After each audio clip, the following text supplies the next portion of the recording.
with yet another exciting season of PUBG Mobile as the top sides from South Asia go toe-to-toe for a shot at being the best team from their region. We are set to witness all the thrills and action in a fresh new format. For PMPL South Asia Fall Split 2022, the league stage will be divided into 3 weeks. Each week consists of 5 match days with 5 matches played out per day. Teams will be shuffled into groups at the beginning of every week and all teams will play 4 matches per day. At the end of every week, the top 12 teams for that week will play an additional match on limit. Each week will start fresh with no points carried over from the previous weeks. During the entire league stage, teams will have a chance to earn bonus points. Twice based on a team's placement in each week and once based on their overall placement in the league table. At the end of 3 weeks, the top 16 teams based on their total scores will move on to the finals. These teams will start the finals with the sum total of the bonus points they have earned throughout the league stage. This means that the teams who do well in the league stage will have a significant advantage in the finals. The finals will be played out over 3 days with 6 matches per day. At the end of 3 days, the team with the most points will be declared the champions of PMPL South Asia. Additionally, the top 10 teams will also be moving on to the PMPL South Asia Championship. How will teams adapt to this new format and season? Stay tuned to find out.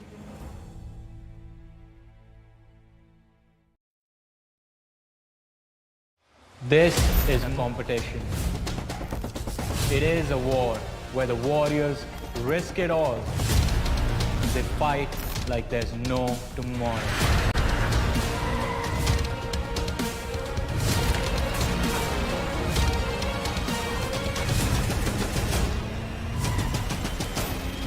This is the sound of South Asia.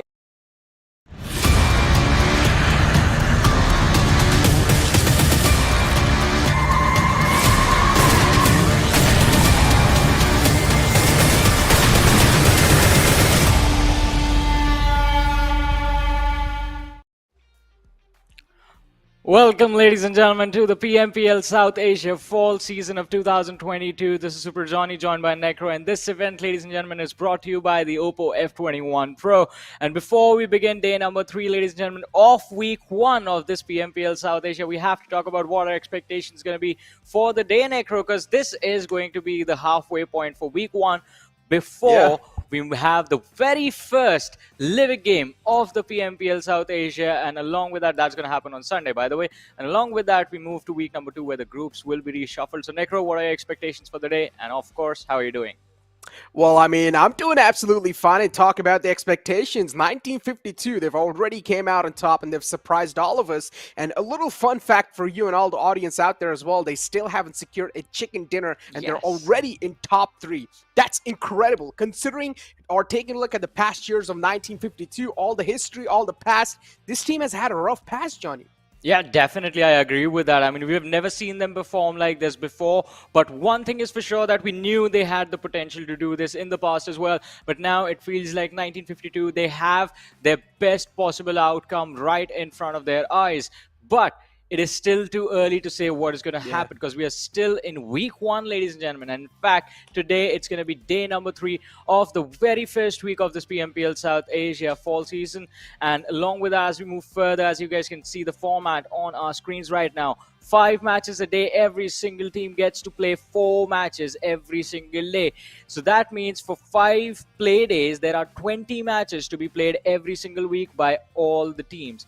And if you finish in the top 12 at the end of your last game, then you get the opportunity to play the 21st game for yourself, which is going to be played on living by the top 12 teams of every single week. And that way they can earn bonus points for the finale. Quite an interesting concept, and we still have to wait to see what is going to happen. As I've been saying, we're still in week 1. We have to yet see that living game first.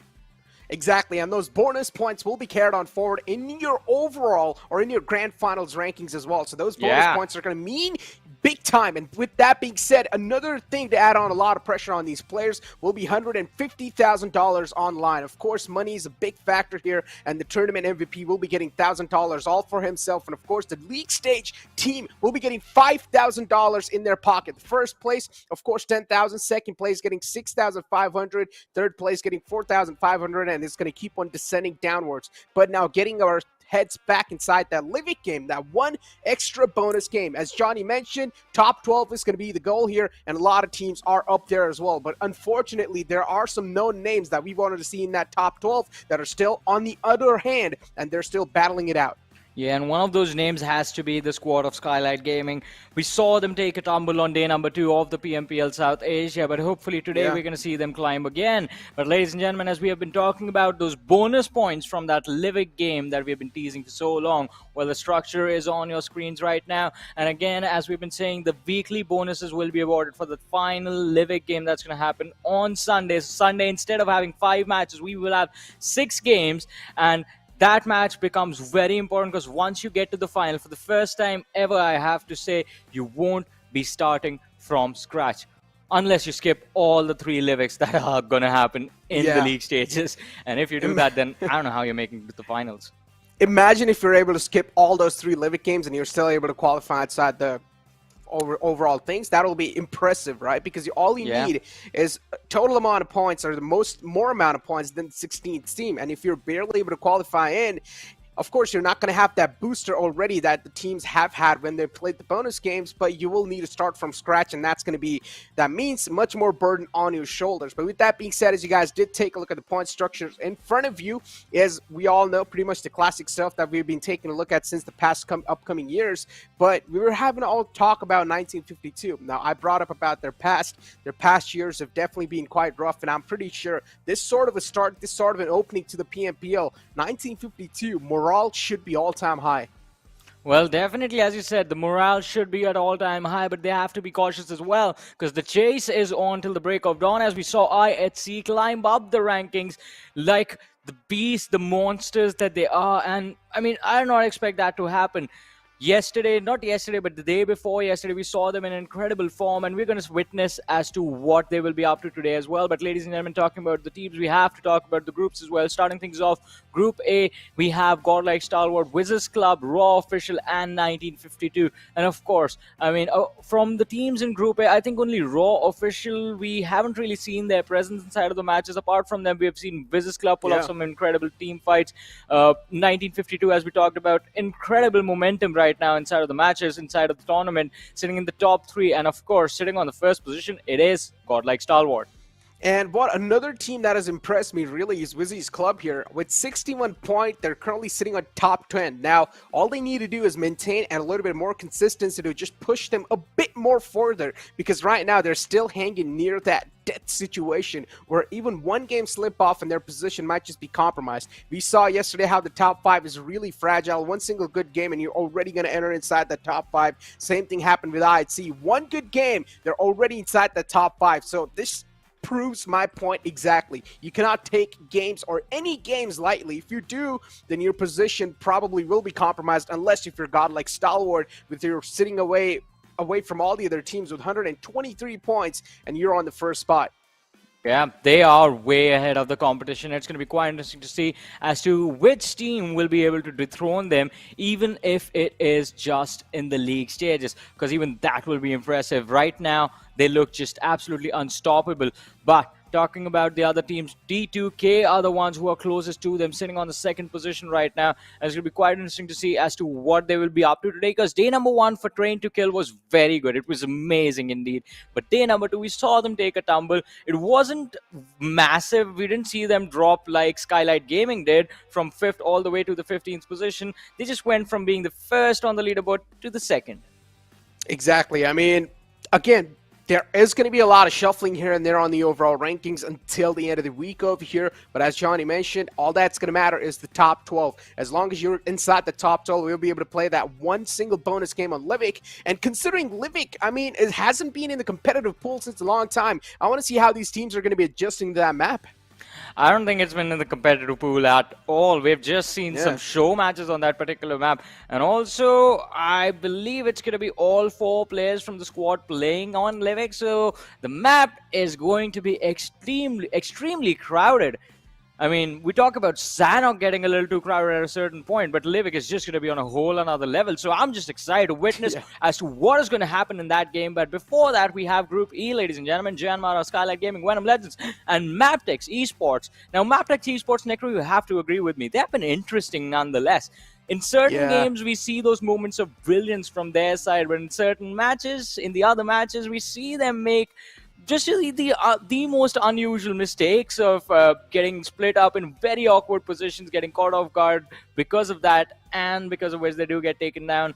And my expectations from this lineup were, well, they were pretty out there because Wally, Leo, Apex, Baron, I mean, these are names that you've been hearing for a while now. The previous iteration of Seal Esports, as we have been mentioning since the start of the tournament. So it's going to be quite important to see if they can live up to their older self, the bar that they set the last time they were here. Exactly. Now, this conversation really does brings me back to the basic. Now, talking about MABETEX eSports, we know Demo is not that lobby, of course. So MABETEX eSports, they've kind of like fallen on their faces. They've just been sent without any sort of preparation. I mean, I'm pretty sure they have prepared, but the main problem is when you're going to miss out on your main fragger, that means you pretty much are missing out on a big chunk of firepower. And that's what was clearly seen. MABETEX eSports, we know what they're capable of. The players definitely do have the firepower. What they're lacking is just that fine-tuning between each other. They aren't able to find that sweet spot. They're not really able to play with a team that properly. As you do take a look at the overall rankings, the top 10 is in front of you. Godlike Stalwart with a big lead over every single team. TDK is right underneath them with 83 points, and Godlike Stalwart with 123 points, 1952, and IHC made a big comeback. IHC especially made a big comeback yesterday, or day before yesterday, and they got themselves on the top 4. I mean, took a lesson right from Drake's book, start from the bottom, and now sitting on the 4th position. It was an incredible jump from their side as well, but still, the 1st position is a little bit further away. As you mentioned, Necro, Godlike Stalwart, just a massive difference between them and the rest of the competition. I want to see how the other teams manage to close in on that, if they can actually pull that off. But again, MABETEX eSports, as I talked about them before, sitting on the 12th position right now. I want to see if they can move inside at least the top 5 at the end of the day. Skylightz Gaming, oh boy. Seeing them on the 15th just feels weird, because when we started off with day 2, they were sitting on the 5th. Shawnee, remember I had this conversation, I brought it up as well, saying that Skylightz Gaming downfall is clearly being seen since the past PMPL, and it's been seen over here as well. Skylightz Gaming's performance has dropped over the years. It's usually different. You see teams' performance going up, but it has been completely opposite. Since they got signed with Skylightz Gaming from DRS, it just seems like their performance has dropped down since then. I don't know if it's just the name or something, but I mean, it's of course just nothing like that, but it's just the players second-guessing themselves probably. But I don't know what the problem here is. They're just not really able to adapt to the lobby. I think, to be fair, during Season 2 and Season 3, we did see them hold their ground. Even in the last season, we did see them hold their ground, and majority of that was because of the individual brilliance that the players had. Their individual skills were so good that even at their worst, they would manage to be in the top 4. They would manage to be in the top 5 quite easily. But now the problem is that one of the key players from those previous iterations is gone. The man is playing for Janmara now. I'm talking about Galzin. And we all know how important he was to the performances, to the runs that Skylightz Gaming have had. So maybe the sort of dip that we saw on day number 2 was sort of the lack of Galzin's presence being felt. And we have to see how the team managed to recover. Because let's not forget, again, just to be fair, the rest of the players are equally experienced, and they hold the same amount of firepower in their own hands. So it's going to be quite interesting to see as to how they adapt now, because it's still not too late. It's just week 1. It's just day number 3, and it's starting right now. Yeah, it is. It is definitely starting. With that being said, we have the team comparisons in front of us, and this is 1952 of day 1 and day 2, and you can clearly do see a massive difference over here of the damage dealt clearly, and the average survival time, and the knockouts, average knocks over here of 3.5. Well, 1952, I mean, the performance spike was quite impressive nonetheless. I mean, we did talk about it during day 2 as well, wherein we mentioned that 1952, what went wrong in day 1 was just the fact that their drops were clashing with A1 eSports. And A1 eSports, even though they were sitting at the bottom of the rankings back then, they were just doing enough to cause a damage to 1952's firepower, just picking off one individual or two individuals and not letting them be at 100% during the late game stages. But during day number 2, we saw 1952 adapt, and then we saw them climb, well, basically like Spider-Man at a certain point, because it was very impressive the way they were playing, not running away from a single fight, just taking every single 4v4 head on, given the fact that it was going to be a 4v4, because we all know in these outnumbered situations there are going to be blunders made and you are going to lose those few players, resulting in the game not really going your way. I mean, we can just say that 1952 looked way much more mature on day 2. And this is the prime example of that. On damage dealt on day 2, 965, and day 1 was 725. Not that big of a difference, but still it has a huge impact inside the game, considering a lot of teams had their downfall on day 2. Yeah, definitely. And it was that average survival time going up from 16-minute to 20-minute marker as well that resulted in them getting extra placement points. And also they are bringing a lot of decent aggression to the table with 5.3 eliminations per match. But ladies and gentlemen, if we're going to talk about climbing the leaderboard at inhumane speeds, we have to talk about IHC, because going from 12th, I believe, is where they started the day, to the top 4. And well, let's admit it, they are not too far away from the top 3 itself was, well, as I said earlier, it was inhumane. I don't know how they handled that pressure. I mean, usually when teams feel like they're not really doing that great on the overall rankings, they start playing safe, but it's not the thing with IHC. Instead, on the stats, you can clearly see on day 1, they had average damage of 856.8. On day 2, they had 1118.3. The aggression was amped up even more. IHC is not scared of any team inside the lobby. The problem is sometimes they start picking fights they should not really challenge. And this is what I really was talking about IHC since the previous PMPL as well, and this is why I feel like IHC really needs to find that sweet spot between good fights and bad fights. Yeah, definitely agree with you on that, because multiple times you saw them engage in unfavorable situations. And day number 2 of this PMPL was when I think they also realized that they need to slow down things a little bit, move into every single fight as a 4-man unit and try to close it out with as many eliminations as they can.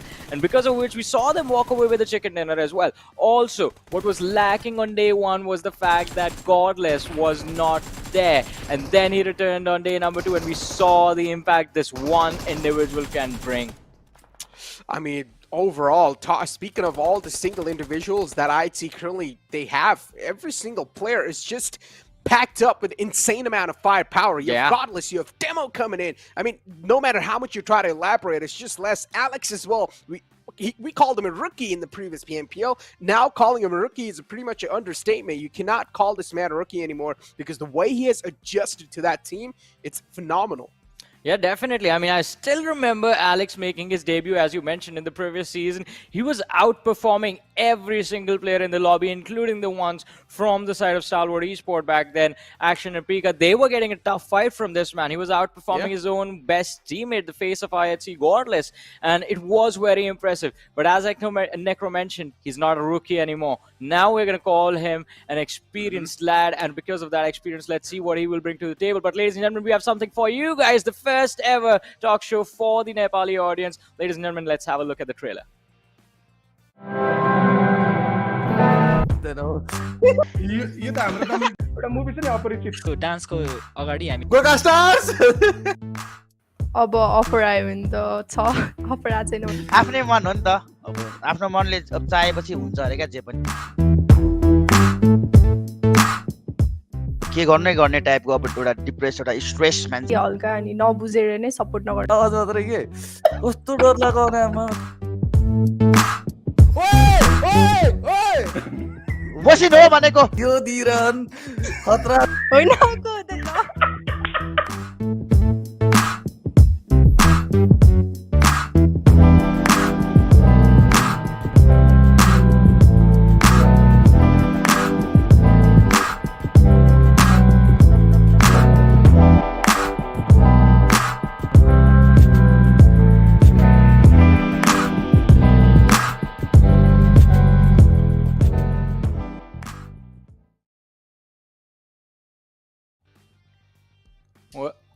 Well, F in the chat, ladies and gentlemen, that's going to be the name of the show, and it's going to be dropping tomorrow on the official PUBG Mobile Esports South Asia's YouTube channel. So all the lovely viewers from Nepal, be ready to subscribe to the channel, hit the bell icon so that the notification pops up on your mobile device as soon as the episode drops. It's going to be hosted by Ansh, our lovely comrade from the Nepali desk, who does, in fact, Necro, provide us with a lot of information that we use in our broadcast. Oh yeah, he does. He has a lot of insights as well. I mean, he's pretty good friends with all the Nepali fan base and all the Nepal players in general. So yeah, he's definitely a man to reach out to, especially when you need those little insiders and those little sneak peeks and leaks as well sometimes, which we're not going to leak on the broadcast, of course. But with that being said, let's not speak of that. So let's take a look at it. So let's just talk a little bit about the overall rankings here. Now, we have Deadeye's Warriors coming in, Johnny. Now, a team that is pretty much new over here, 4 new faces, 4 lads who have never really faced this sort of jitters in the past, and they're doing phenomenal as well, just getting adjusted to the lobby. Yeah, I mean, they are doing a phenomenal job, as you said. Even got a chicken dinner. Started things off with a chicken dinner on day number 2, in fact, with 12 eliminations in that particular game. Yeah. So it was quite impressive performance. But then again, we have yet to see how consistent they can be. As you mentioned, it's a new team. It's a new set of players.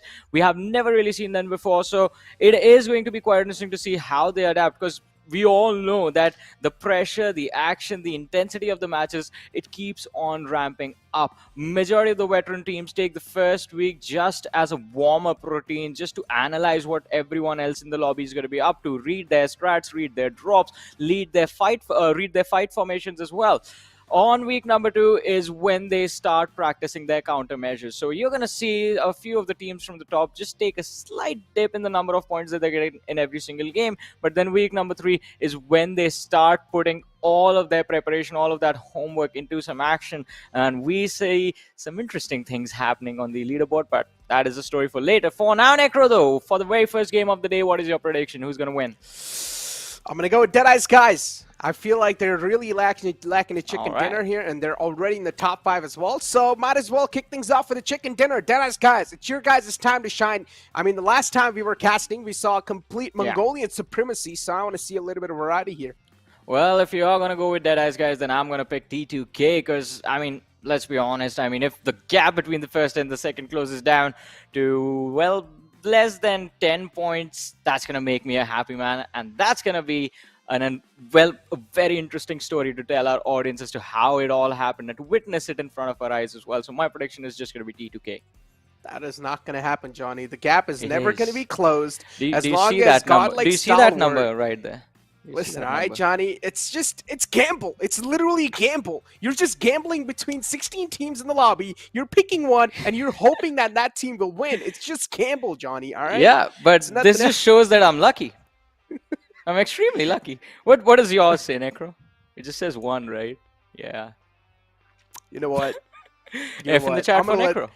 I'm gonna let the future speak for itself, because I'm pretty confident I'm gonna catch up with that number. I've been lucky numerous amount of times in the past as well. But with that being said, I'm pretty sure the plain flat path is set as well, and we should be inside the game. But before that, we need to touch on a couple of more details here and there. Now, teams that are not doing great. Gremlin Storm, day 1. They had a fantastic showing, at least inside the game 1. But then later on, things were just slipping downhill for them. And now they're currently inside the bottom 4. DAX, A1 Esports, especially, coming inside this PMPL. I had big expectations from them. They had a change in the lineup as well. Not that big of a change, but still that change. I hoped that maybe this change will make a big impact, but that's not the case so far. I completely agree with you on that. I mean, DAX, Gremlin Storm, A1 Esports, and even including Raw into this one. TRZ, we saw signs of improvement from them on day. Well, day 1 was quite decent. Day number 1 was quite decent for them. Day number 2, we saw them improve. We saw top 3 finishes consecutively from their side. So TRZ, they are getting there, but Raw, Gremlin Storm, A1 Esports had just 1 good game. They finished in the top 3 once out of the 10 matches that they played. Well, 8 matches that they played. Gremlin Storm, same thing. They start things off first game, Erangel, the inaugural game of the PMPL South Asia 22. We see them finish in the top 4. We get very hopeful, like, all right, these lads are here to kill it, and we're going to see them in action. But then they just fade away in the rest of the matches. But who knows? It's a new day. It's a new game about to begin, ladies and gentlemen. And in a few short moments, we're going to be heading to the map of Sanhok, which is going to be the first map of the game. In fact, we are already here. And, well, everyone's already dropped.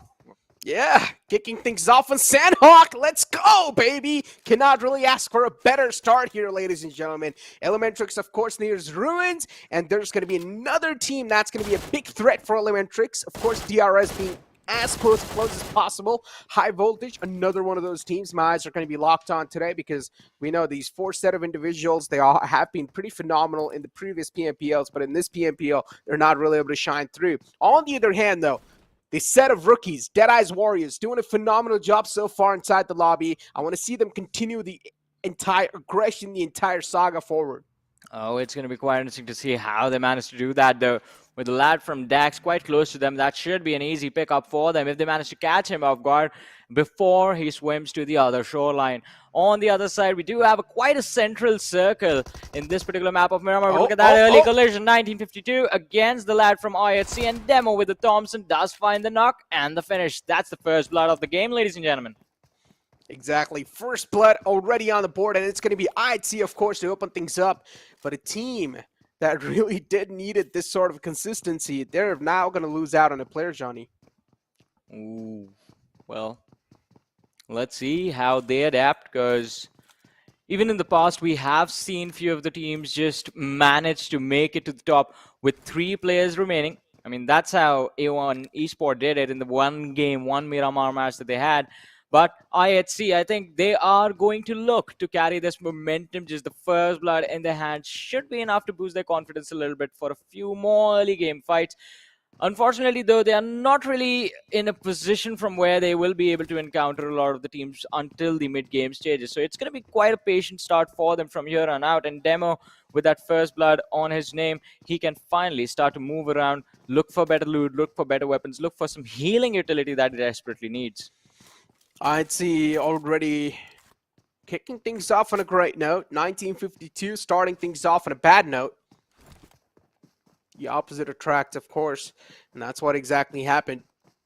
IHC realizes 1952 is right above them, and they need to take him out no matter what the cost. So this is sort of a win-win situation for the side of IHC. They've already handicapped a big team here, and a big threat on the overall ranking. So that means now the future path should be a little bit more clear for IHC. Gremlin Storm on our screens. Fear. Now, Gremlin Storm, as I mentioned, second day has been quite rough for them. Third day, they're here to catch a breath, and they're here to make a comeback. Well, let's see. Will they be able to pull it off? They start quite decent in the very first game, as we mentioned earlier, but now sitting in the bottom 3 of the overall rankings. Not really a position they want to be in. A1 eSport. Oh, look at this. 2 players proned out in the open with the lads of Sealy eSports just passing them by. This is the problem with A1 eSports. They're so scared to take fights that they're not even challenging the fights that are easy. At this point, A1 eSports could have taken shots on the vehicles that were passing by in front of them. And those are 2-seater vehicles as well. That means the players who are going to be sitting on top of it are going to be quite exposed. Yeah. Could have been a potential free knockout there, but the problem is A1 eSports' performance is making them scared. It's making them second-guess themselves. It's making them guess their shooting ability. Well, they're not really looking that confident inside the game, Johnny. And they need a confidence booster. Exactly what I was about to say. This lack of confidence is not really going to help them climb the overall rankings. They need that one match. The one match that boosts the morale of the entire lineup, of all the 4 players present, and allows them to build their confidence back up to take on the rest of the 15, well, the rest of the 19 teams that they will be playing up against. But after Sealy eSports, it feels like 1952 are headed in this direction, and they are not on those 2-wheelers. This time it's going to be the buggy and the vehicles. 1952, they've already caught a big hurt. They cannot afford, but Sinister finally breaks the silence. Fires a couple of shots. Dante taken down barely to any sort of HP. 1952 realize it's A1 eSports in the front line. Sinister wants a knockout. He wants it bad as well, but you cannot really left your back open like that. Sinister falls out the window. Will finally get the knockout. Major to confirm it.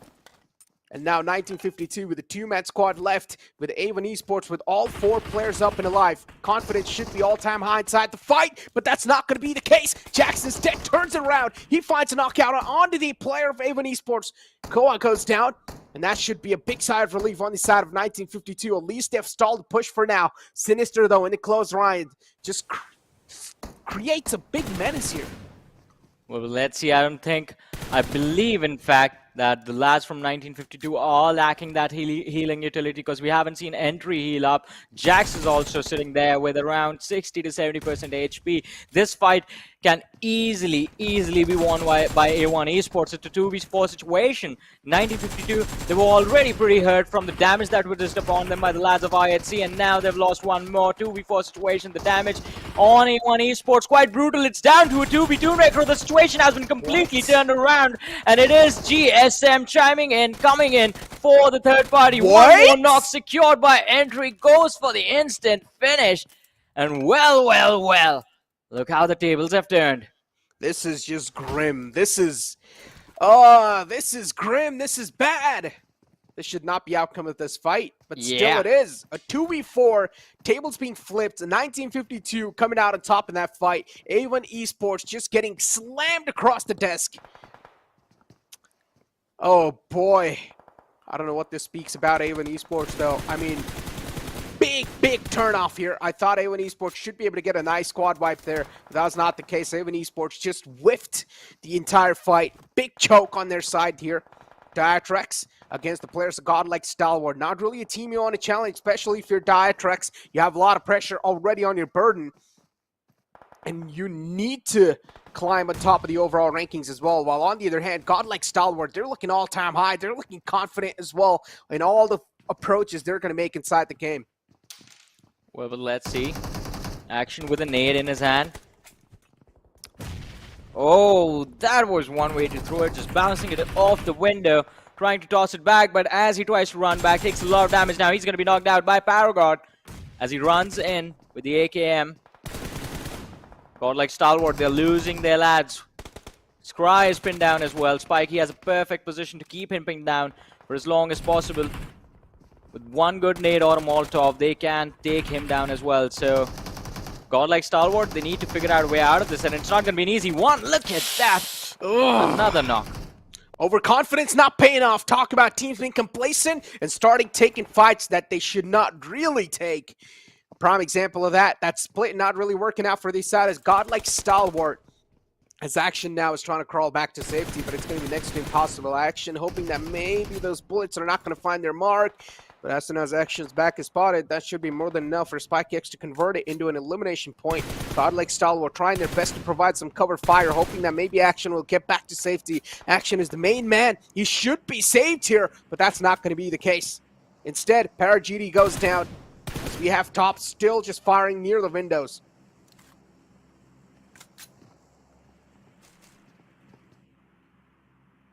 Well, a lot of action in the early stages of Sanhok. Well, that is what you usually expect, but these days we are seeing those teams go for those heal battles.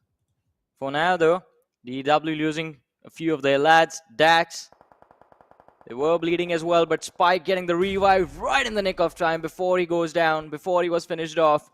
He's going to allow them to stay 3-man strong in this game and, well, take this fight against DEW further. But, well, so I thought, ladies and gentlemen.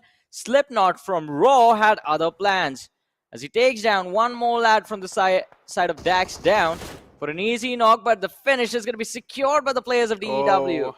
How unfortunate. Third party and a fourth party. Raw as well wanted a little bit of piece of this cake, as D Warriors were looking at third party this entire situation. We're able to sweep up a bit of portion, but not able to sweep up everything. Deadeyes Warriors, they realize Slipknot's in the back lines. They cannot let it be unchecked like that. Slipknot keeping his position, keeping his identity anonymous for as long as possible. Nirzed, though, really wants to shut him down. Nirzed has been the star player for the entire Deadeyes Warriors lineup. We saw this man pop off on day 2. Yeah. See a little bit of similar sort of replication today as well. Seal, another one of those teams. Big expectations, able to perform through. But let's see how long will he keep this going. Because if all the pressure of getting those points for the team falls on one lad, they are going to gas. They are going to get gassed pretty soon, gassed out. And it is going to be quite interesting to see as to when he runs out of firepower, or if his teammates start stepping up in the later stage of the tournament. You call it the gas, I call it the juice. The juice. He's gonna run out the juice soon. Well, he's in the zone right now. He has to step out. He's going to be forced to step out, in fact. He will have to, yeah. Cannot stay there forever, right? Raw, Yep. though, I don't like the split from their side. Incus and his teammates right next to him, and the other two is in the enemy territory. And also in the territory of Mongolians. You do not want to be there. On the other hand, Incus knows there's a team in the front. He has spotted a little glimmer. Wants to see a little bit more. That'll give a little peace to his eyes. Speaking of things that give you peace, Johnny, what is that one thing that makes you feel in peace? Having an M24 in my hands. In real life? Oh, that would be even better. Ooh. How would that give you peace, though? I don't know. It's a big green gun. It's a big gun. Interesting. All right. There's that, though, was taken down quite low. As long as he's up, that's all that's going to matter. Godlike Stalwart has been handicapped big time as well. Another big team taken down with 2-man squad. It's Top and Peek up and alive. Top, of course, we know this man's firepower. Likes to stay back. Likes to give some nice cover fire. Peek, on the other hand, we've seen this man recently being quite aggressive. I mean, Look at the snakes little from... puppy. Well...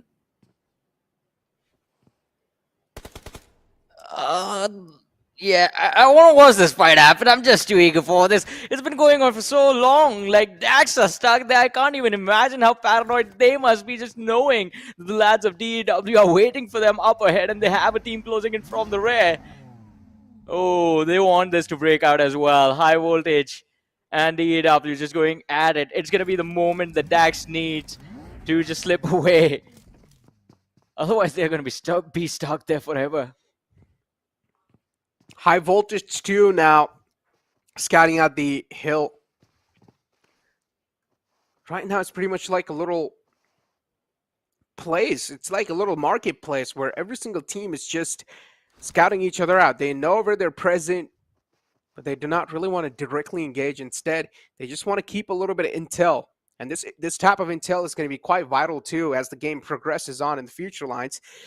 The next circle should be closing in soon. The next circle, as soon as it takes a big curveball shift, it should create quite a bit of havoc, quite a bit of ruckus around the map, and every single team should start a book inside the circle, and that's when we'll probably see a lot of teams getting caught off guard when they'll try to make a rotation. And yes, it does.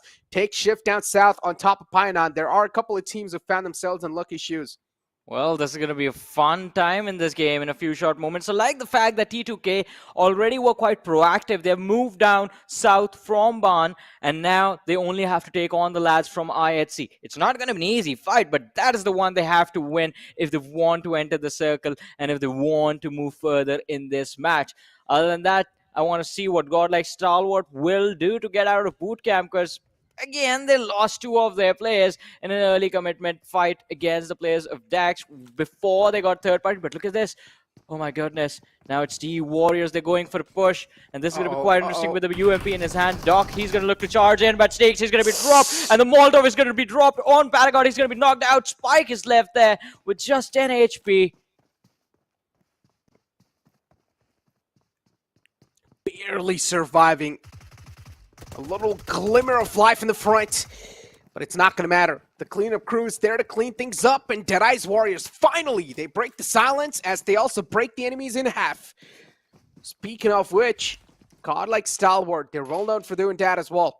And when eSports finally put out of their misery too, they're going to be out in the lobby on 15th spot. At least they were not the last team. At least they were not the first team to go out, you know? Look at the bright side.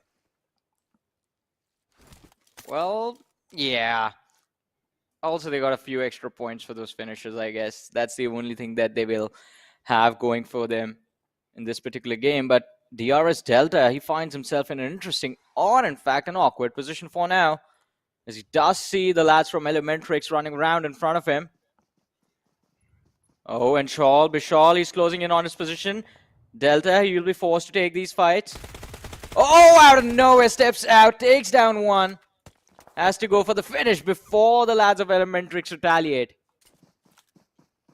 A little sneak attack, and it works perfectly fine as Delta secures an elimination point for the team, but the nade's going to be crawling a little bit too close to the player. Vishal was barely up and alive, but not anymore, as the cover fire from the backlines will secure the elimination point. Nice spray. Utah almost could have caught that elimination point right there. Could have almost got the knockout. Rules all the way on top of the hills being knocked out as well. Is he going to be a gone case, or can he be saved? Delta did have a bike available. If he wants to, he can straight up book towards him. But at this point in time, he's way too far away. That separation's not going to work out, and this is why I'm never a big fan of separate strategy, especially if that's going to include you being on one mountain and the other player being on the other mountain. At that point, if one player's position gets compromised, then it's pretty much a donezo game, because if he does get knocked out, the res is going to be next to impossible. With a little touch of aggression, though, TRZ over here, they do know Gremlin Storm's in the front. They're going to find a nice opening. That touch of aggression working out this time, as Mad Cat is starting to hand out some haircuts, but they've also got one player who's knocked out onto themselves. Well, let's see. Atomic is the man who was taken down. Dictator was keeping vision of the players of TRZ a few moments earlier, but now he's going to be forced to back up. Oh, that was a good mount right there on the buggy. Fear, not having to slow down for that one. He's going to be quite happy about the fact that it was a quick pickup, and now they can quickly move inside the safe zone. Or at least try to, because there's a long way they have to go. 540 meters, 530 meters for a few of these lads. Somewhere around 550 meters for the entire rotation towards the zone. And it's not going to be an easy one. They have Seal eSports standing in their way. They have the lads from Raw waiting for them on the northern edge of the circle. And then, even if you get in the circle, you have to worry about the massive river that separates the city of Painan. Two teams fighting for the supremacy. TRZ wants to break through this lock, but are they going to be able to? TDK in the front lines, and I see over here TDK, a big opponent inside the lobby here as well. Currently sitting on the second spot in the overall rankings. If IC are able to conquer the demons this time, this can be a big victory in their books. Demo approaching the fight fearlessly like a warrior, but now realizes keeping his footsteps maybe low should be a good thing. But no, instead, IC, they're moving in like a pack of soldiers from the top as well. And from the bottom, Alex will catch him, slip by, as TDK are going to lose out on one player. Again, a separate strategy not working that great. 3-1 split, as the player who was split away, position got compromised, and IC pounced on him like a pack of wolves. And they're going to shut him down as Gremlin Storm, they are able to shut down a couple of players of TRZ in the front, but TRZ is still looking to break through this deadlock. Well, let's see. Two teams caught off guard mid-rotation, and Gremlin Storm, it looks like they don't really have a great deal in this fight either. They're not getting the better end of the stick. It is going to be quite brutal upon them, as well as Rare is going to be able to finish off Fair. And from the perspective of the players from Gremlin Storm, we also did see that there was someone waiting for them in the safe zone as well. They won't be able to enter for free. Oh, look at this. Jetta against the players of High Voltage. Just take down Jiggle. He's going to be forced to back off before... Oh, dodges the car with style. Now runs behind the rock, tries to take Malik down. And, well, the knock is going to be secured as well. Another one by the lads of Elementrix. High Voltage in a world of hurt right now. The athletic man makes it look way too easy, as High Voltage, being an assassin, are now approaching the fray as well. Uta knows they are on the other side of this big rock here. Uta just waiting patiently, waiting for Prabina and Assassin to step into his crosser, and they will. Uta forced to fall back, and he will do so as well. Needs to play things a little passive, needs to wait for the cover fire as well. High Voltage too, not really getting ahead of themselves. Has frag grenades available. If Uta wants to, he can wrap around this rock, but should be a pretty guessable move here. And that's what High Voltage are hoping for as well. They are expecting a little wrap around, but Uta instead taking things quite slow and cautious, and I love it. You should not really try to challenge a fight all by yourself if you don't really have your team available. What he can do is try and fall back a little bit even more and wait for the cover to be back. But no, it's the player of Deadeye's Warriors all the way from the back lines, a single man with not a lot of HP, but still manages to wipe out the existence of high voltage. What just happened? How did this even come through? How? I can't even comprehend what happened. The man just shows up out of nowhere and surprises. That was an unfortunate surprise for the players of high voltage. He used some Naruto jutsu, man, I swear. Yeah. He was not there like 2 seconds ago. He just teleported with some He's jutsu. a demon. Just spawned out of nowhere. Came straight for hell, hungry for blood. And now he's looking for more. Maybe the lads of Elementrix, they better step away from this man. But on the other side, ladies and gentlemen, on the northern edge of the circle, as the circle has in fact abandoned the big island side of Painan and has shifted towards the ruins area now. We will be witnessing some interesting action because now the teams are going to be forced to cross the river, which is going to be extremely risky because you know that the other lads will be holding the shoreline. Look at this. Incus from Raw does see the players from the side of IHC in the distance, is still holding the trigger. Just wants them to step out in the open completely before he commits. Deadeye's Warriors Doc just all by himself. Not scared to fight. The rookie has got a lot in him. He's filled up with the juice right now and wants to explode on someone else. Doc 9-2-22. With this high ground knows he's a little safe, but does he know that there is another threat lingering around him? That one single player from Elementrix is waiting for that right moment to strike, but no, Yita Uta instead being much more mature and not really going for an ego fight, instead just backing off towards his teammates. That is a really good choice being made from the side of Yita Uta, playing it safe and sound, playing for the win. DRS now near over here, having a decent spot for themselves as well, but unfortunately getting caught in that rotation. Deadeye's guys are able to unload a lot of max, and they're able to find some knockouts too, as there's going to be another player, KillerYT, inside that hut, safe and alive. Well, but let's see how long he's going to be there. Does need to go for a revive on his teammate. Even that is going to be extremely risky for him because you know there's going to be a threat of a nade or a Molotov being lobbed into that shack and him going down because of that. But let's see, Deadeye's guys just being extremely cautious with how they commit to this. They're sitting on the southeastern edge of the circle right now, so quite safe for a few short moments, and they have a perfect opportunity to gatekeep and get a few extra points because of that from the squads that will be looking to enter the safe zone. Oh, the nade! A big one too. Raw looking to make a comeback. Deadeye's guys looking to take a big advantage of that fact. That DRS now is hurt big time. Raw over here moving in slowly and steadily, closing in from the back lines. DRS realizes threat is approaching them as the time's ticking by. Rules outside the zone, going for a tank over here. Gonna tank, or at least try to tank as much as damage possible from the blue. And he's also have a decent amount of meds available, so he can definitely try to tank that. WIZZES club for the back line, spoils the entire game, but Deadeye's guys found 2 knockouts, but that's all he's gonna get. I don't think so Deadeye's guys, they are in any sort of trouble just yet. But DRS though, they're in a world of hurt and trouble. KillerYT barely surviving. Gyante inside the hut too. He has full HP and he's looking quite healthy, but breaking out of this deadlock is gonna be next to impossible. Oh, Necro, I think you're going to be a happy man after this game. Oh, but it's not gonna be next to impossible if you do land nades like those. This is a little rookie mistake being made from the side of Raw. If you're going to group up in one place like that, one single nade should seal the deal. But another nade comes sailing right in, knocks out KillerYT as Gyante is again trying to get the res back up. How many times have these two individuals went for a res play? It has been a numerous amount of times, and Raw again making a solo push, just feeling the adrenaline, pushes all by himself. The confidence was there, but a little bit too overconfident. Well, could have waited for his teammate, but all he wanted to do was delay the revive from Gyante onto KillerYT, and now since the revive is delayed, Killer, he's gonna have to run out in the open, does not have any HP, but still takes down Liquid. But now the blue zone is gonna do its work. DRS, they are going to lose KillerYT, so Gyante is going to be the last player remaining. Meanwhile, though, the 4-man squad of Raw are nowhere to be seen. They have been eliminated from the game, just absolutely baited by the 2 lads from the side of DRS. So this game comes down to between these 3 teams. There's the 3-man roster remaining from Elementrix, with Orange, I believe, being the man who has gone for a heal battle. Yet Ayuta and Precious are the men stepping out in the open to take these fight. But Deadeye's guys, they're down to their last player. Joker knocked out. True Love, what can he pull off to secure this match?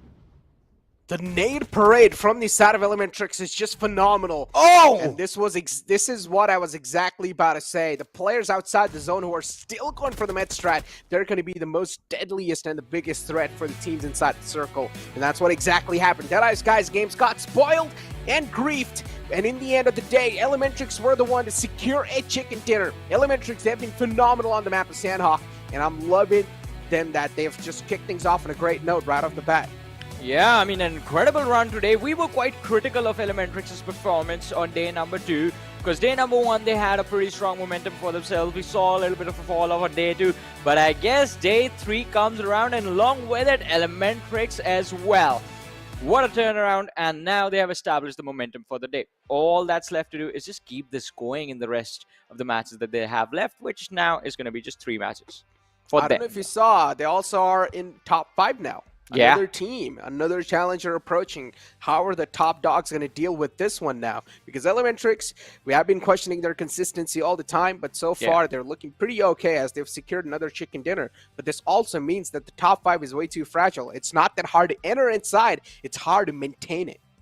I mean, definitely, as you said, it's not that hard to break into the top 5, but then to maintain your standing within the top 5 and also from being on the 5th to just climb up to the top 3 slowly and steadily, top 2, top 1, sitting on the 1st position. That in itself is a different challenge. And once you get inside the top 5, you start thinking about being at the top. You start thinking about what it's going to be like if you're sitting on the 1st position. And because of which, sometimes you do end up making mistakes. But hey, we can't predict the future. But for now, what we can do is take a very short break, ladies and gentlemen. Stay tuned in. We'll be back after this.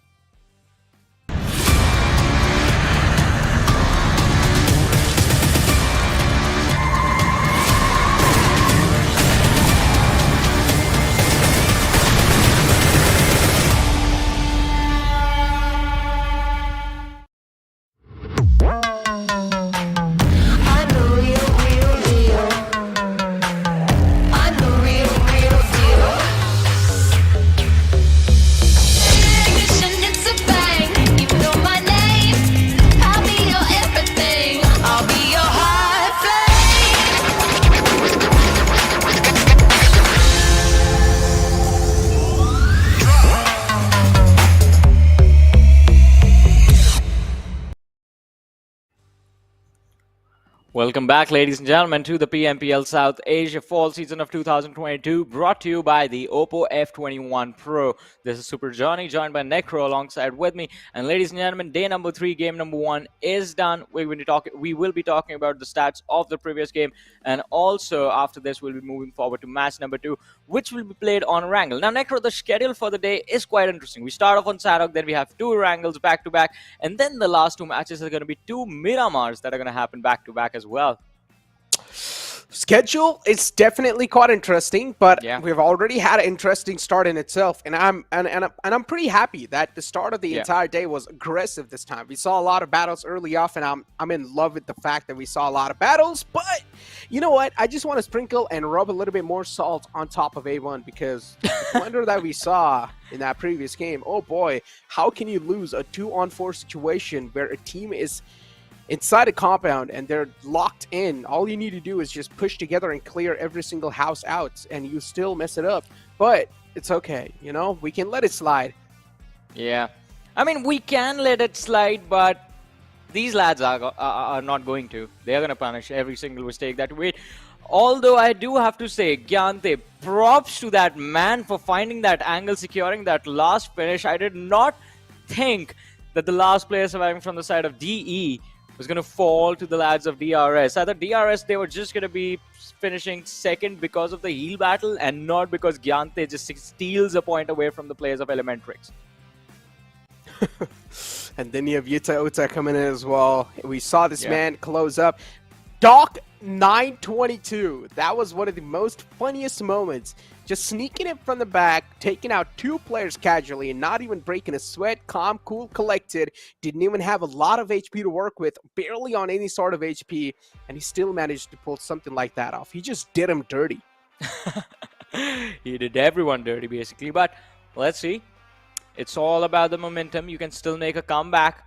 We did see, well, quite a lot of interesting fights from the lads of Raw as well. Up until the point they were just, as you mentioned, Necro, made an absolute blunder of being grouped up and also delaying the fight against the two-man roster of the players of DRS. They found a knock. Then we saw Inkas just charging in willy-nilly, thinking he could secure the 1v1. Gyante gave him a reality check, and then Killer Whitey with barely any HP steps out in the open, takes Liquid down, steals the point, and then goes out, says bye-bye to his teammate and the competition as well. I mean, overall, if we do take a look at the match rankings, so Deadeye's Warriors, again, consistency is there.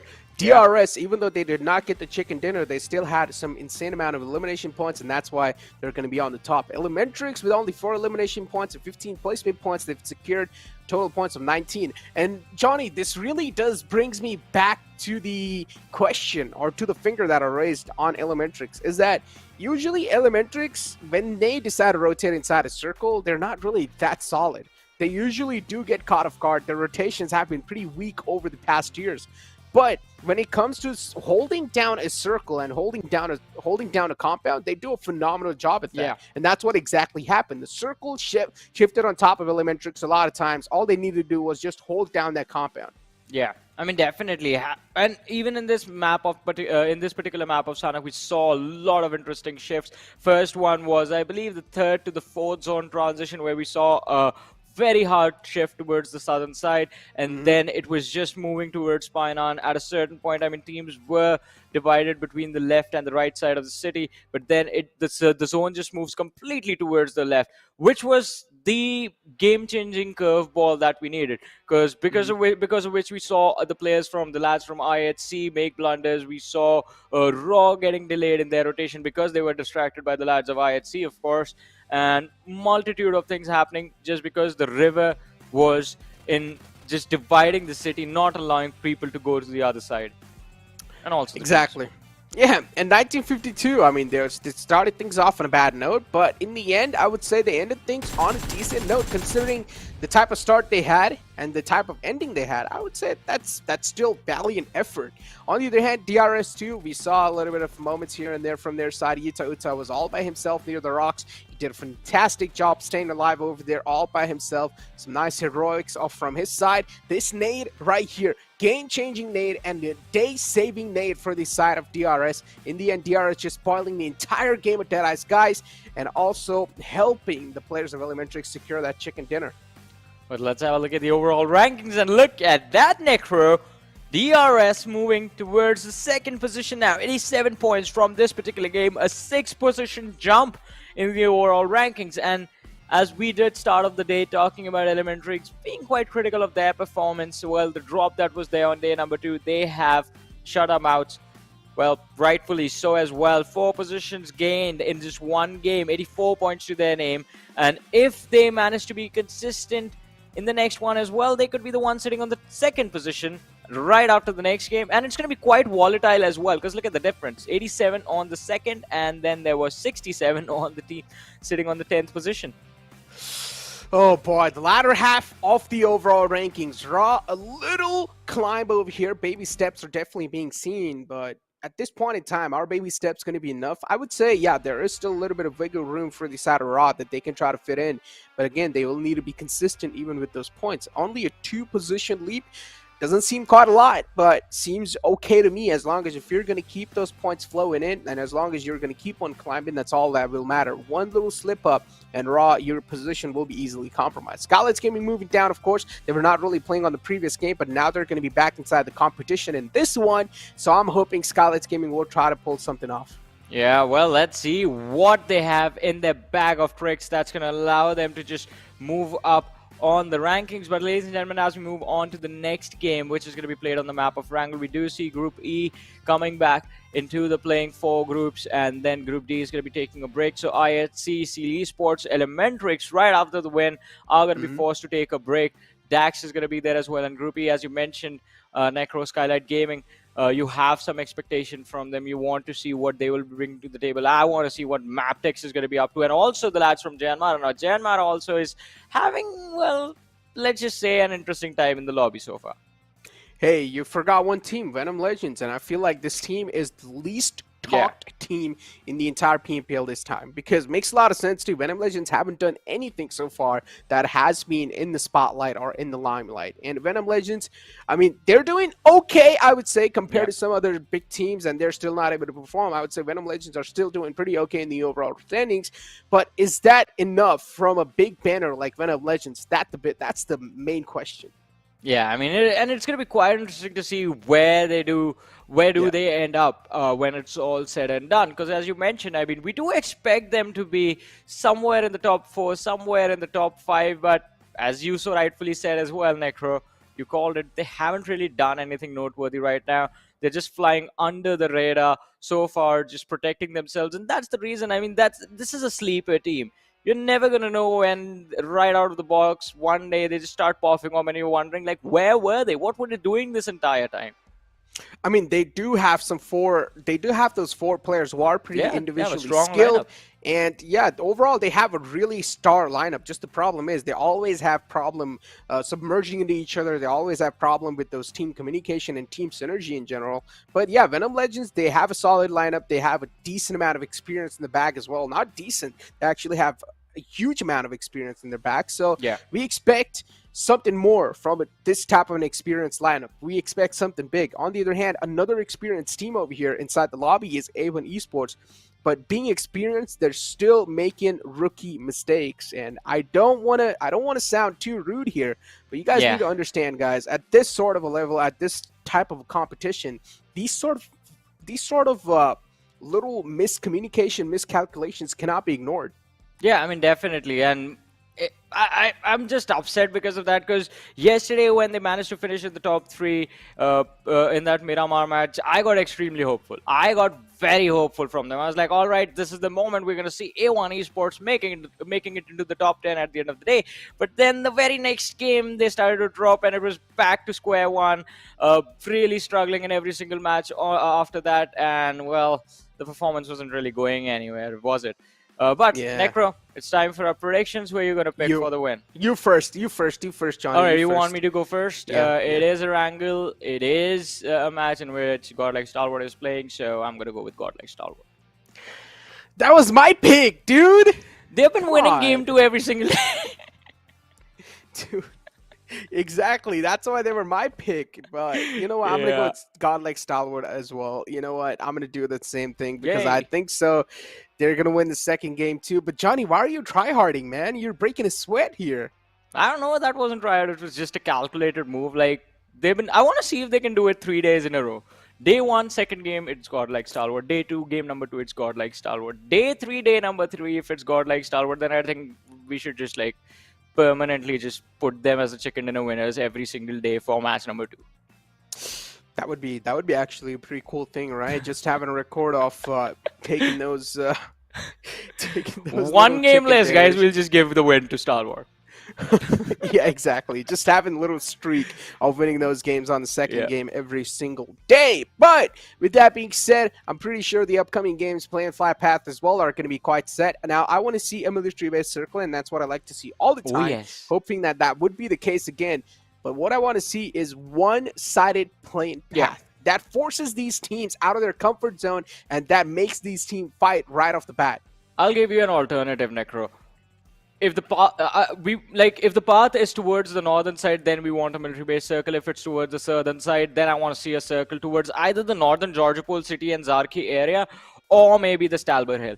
Stalber Hill is one of my favorite end-game positions. Like the topography of the terrain, it's so interesting. It isn't like any other normal hill where it's going to be a straight slope with a lot of foliage just present along the way. No, it's laid out like a step. You have these flat areas where you're open to take those fights, and when I say open, there's hardly any cover there for you to take those fights. So it's going to be quite interesting to see how the teams in fact take that challenge. Although everyone agrees military base circle, they are pretty awesome to look at as well. Oh, they are. They are pretty awesome. And I would say if a circle that completely just ends inside the base, that is even more incredibly just frustrating for the players, and it's really entertaining for our viewers and casters to cast, because teams will have to go through or check at least those little corners here and there. You always have those snakes just lying prone in the grass, and you never know where to expect someone. So that's why military-based circles are one of the best circles out there. With that being said, it's time to break the silence and the planned flight path as well, as the planned flight path is going to be on our screen, starting all the way from Jarjapol towards Milta Power. Well, not really the trajectory that you wanted, Necro, because this one goes through the center of the map, and basically every single team is free to drop where they usually want to drop and start their game in the best way possible. But that is going to mean the late game is going to be a lot more interesting, ladies and gentlemen. We have given our predictions. What about you guys? Do let us know in the chat as well. There are polls constantly happening. Show some love to your favorite team, to your favorite players as well. And, well, start cheering for them. They are going to need your support. But as we are underway with this match, we do see WIZZES Club taking an exit towards the northern side of Georgiapol 1952, dropping out the plane towards the containers and the Georgiapol city area. TRZ looks like they're going to be heading towards Quarry and, in fact, the western edge of the map. Exactly. And speaking of the chat, of course, remember to stay hydrated, and the support from the past previous days, Johnny, has been quite incredible too. So thank you so much for every single viewer in the chat, for all the support to this team, to the entire PUBG Mobile community. We all appreciate that, and you guys are awesome, and stay blessed. Well, let's see what is going to happen in this particular game. All right, Necro, I'll take this one.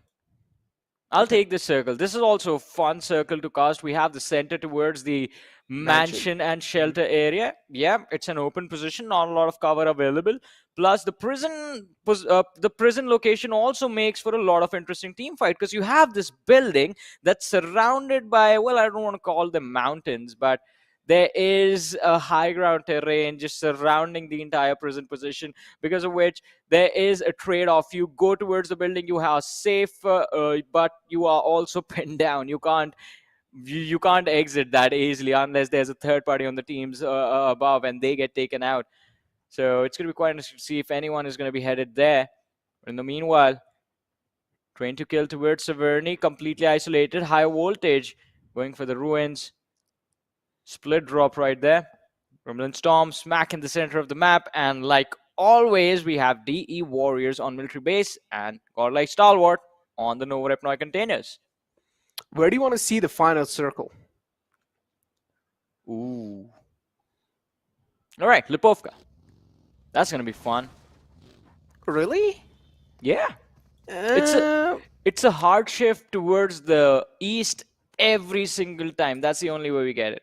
I want to see a hard shift towards the north every time. Above, right above Yasnaya. Oh, that's the Stalber Hill. No, awesome. Not exactly the Stalber Hill, but the open area right above and near the hill. You remember? There are a little tower and little concrete things to hide behind? Yeah. Yeah, that place is just utter chaos. If a circle is right there, you won't really have a lot of cover. You do have some solid piece of cover, but the cover is so limited that you will need to fight and you will need to breach each other's territory. And that's when I have the most fun. Well, let's see. The game has just begun. Every single team in their preferred drop location, they're going to have a comfortable start this time around. Not a lot of early action. But DE, they're going to have to be extremely careful, because it looks like MABETEX, in fact, dropped quite close to these lads. And if they close in a little too early than anticipated, then, well, the lads from DEADEYES guys are going to be in a world of hurt. Speaking of teams, or speaking of things that'll be in a world of hurt, and we know currently the teams that were playing in the previous set of groups, they're not really playing inside this one. Skylightz Gaming are back to make a comeback, hopefully, because so far in the overall rankings, things have definitely been slipped by. They cannot leave it just ignored like that. MABETEX eSports on our screens, who were not playing in the previous group, but now they're back inside this game. Expectations, big time. Are they going to be able to deliver? Still big question marks.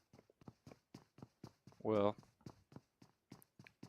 MABETEX Baron School building under their control right now, and also the apartments.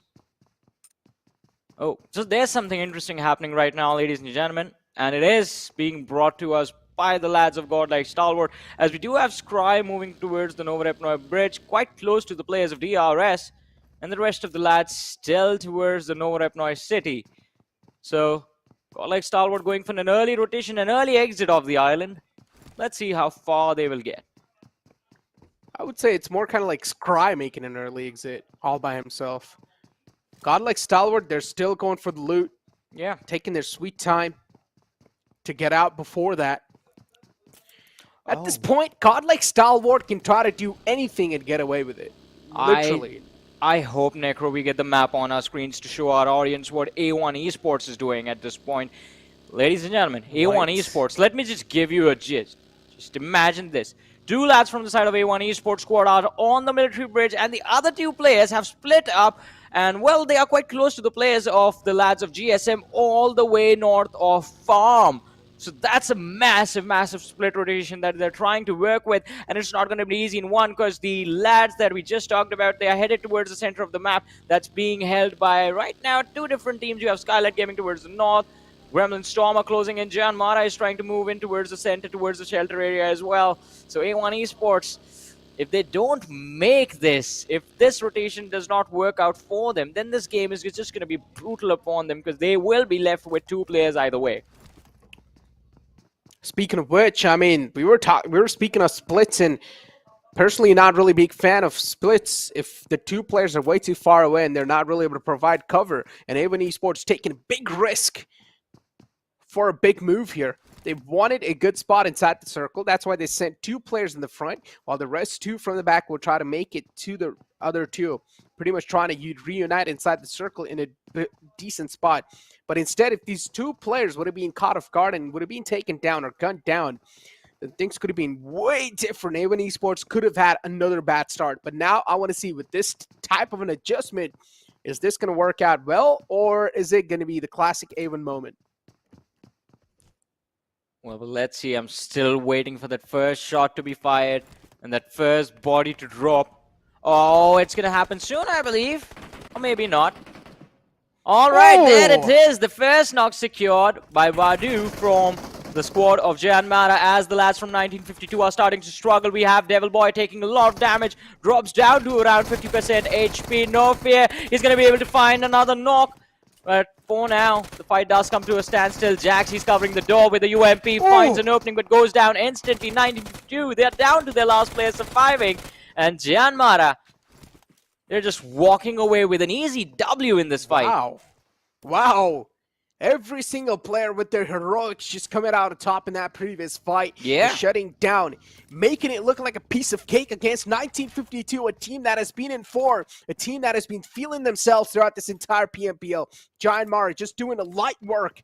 Proves exactly my point, what these players are capable of. Every single team inside the lobby, they are capable of great things. They have some nice heroics. They're just not able to shine through sometimes. And Giant Mara exactly proven that. Coming out on top in that fight, 1952, a grim start for them. Not really a start they were looking for, especially inside the second game of the day. But Giant Mara, the players are definitely having some nice smiles on their faces. Out of A1 eSports, now they're finally looking to scout around. Not a big fan of the position, not a big fan of the split they have here. Again, as I mentioned, as long as they have the game plan to back it up, that's all that's going to matter. Well. And I have to say, one more thing. This playing four of Janmara is going to be the most deadliest right now. Because these are the same four lads. This is the original JM lineup. This is the lineup that everyone used to fear and we used to praise every single game. But there have been, as we have been mentioning, there have been a lot of roster shuffles that happened during the off-season, because of which sometimes the teams are going to try their new players and they will lose a few points because of that. But DEADEYES, guys, on our screen right now, quite close to the players of MABETEX still, but no engagement till now. 15 teams alive. 1952 was the first team to get taken care of. Airdrop 1 as well is going to be on the board with a 4x scope and AOG. So you're going to be disappointed, that's for sure. AUG is not a weapon you want to have, especially if you do take a big risk for that airdrop. But at least he got the upgrades that he wanted, and also level 3 backpack with it. I'm not sure if he got the AUG or not. Probably he did. But in the elimination feed, we do see some eliminations flowing through as well. We'll scratch that. Just some knockouts.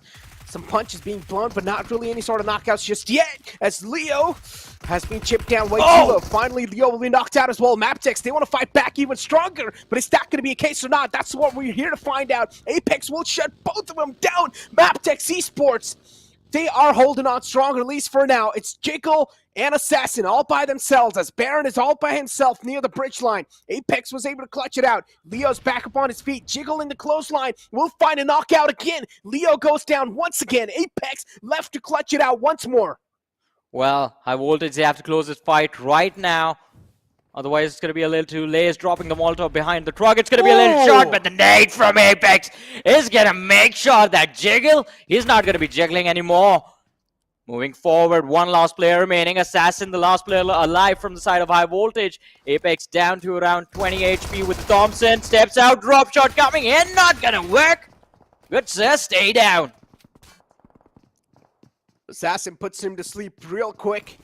Jiggle's still knocked out. The big man, the IGL of the game, is knocked out, and that's going to be it. MABETEX eSports able to wipe out the existence of High Voltage, but at a big cost, as Baron is going to be the only man up and alive. Gives me a little bit of deja vu what happened in the first game of the PMPL, where Baron was all by himself and almost spoiled the game of TDK. It was not the first game, but yeah. Do remember what exactly happened. Baron, as always, the final man up and alive. DRS on our screens. Rules OG went down. Now we're finally seeing a lot of individual moments, a lot of individual eliminations as Gunner's closing on up. But he's no clue. Delta knows where Gunner is. Delta will finally reveal himself. Gunner's position compromised, but unfortunately, Delta whiffs a lot of shots and gives his position away as well. Gunner knows Delta is inside the smoke. He's just waiting for the smoke to fade away. Oh, it's going to be quite interesting. Gunner, he has the line of fire available. Can potentially line up a few lads as well. Goes for the Molotov on towards Delta. It goes, but Gunner is going to be backing off as well. Needs to be careful when fighting on the cliff. One misstep, and your team is just going to be down a player. DRS is not one of those squads that you want to be fighting with a man down, with a man disadvantage. Janmara, they have already lost one of their own in the earlier few situations, few scuffles that they've had. Delta, Gyante, and Killer, they're all set for this fight.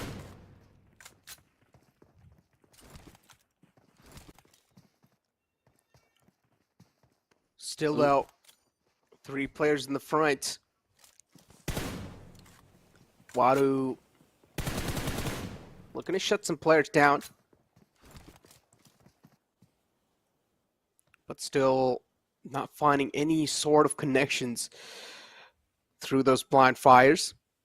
Deadeye's Warriors in the kill feed too against the players of Deadeye's guys, against their own counterparts, I guess.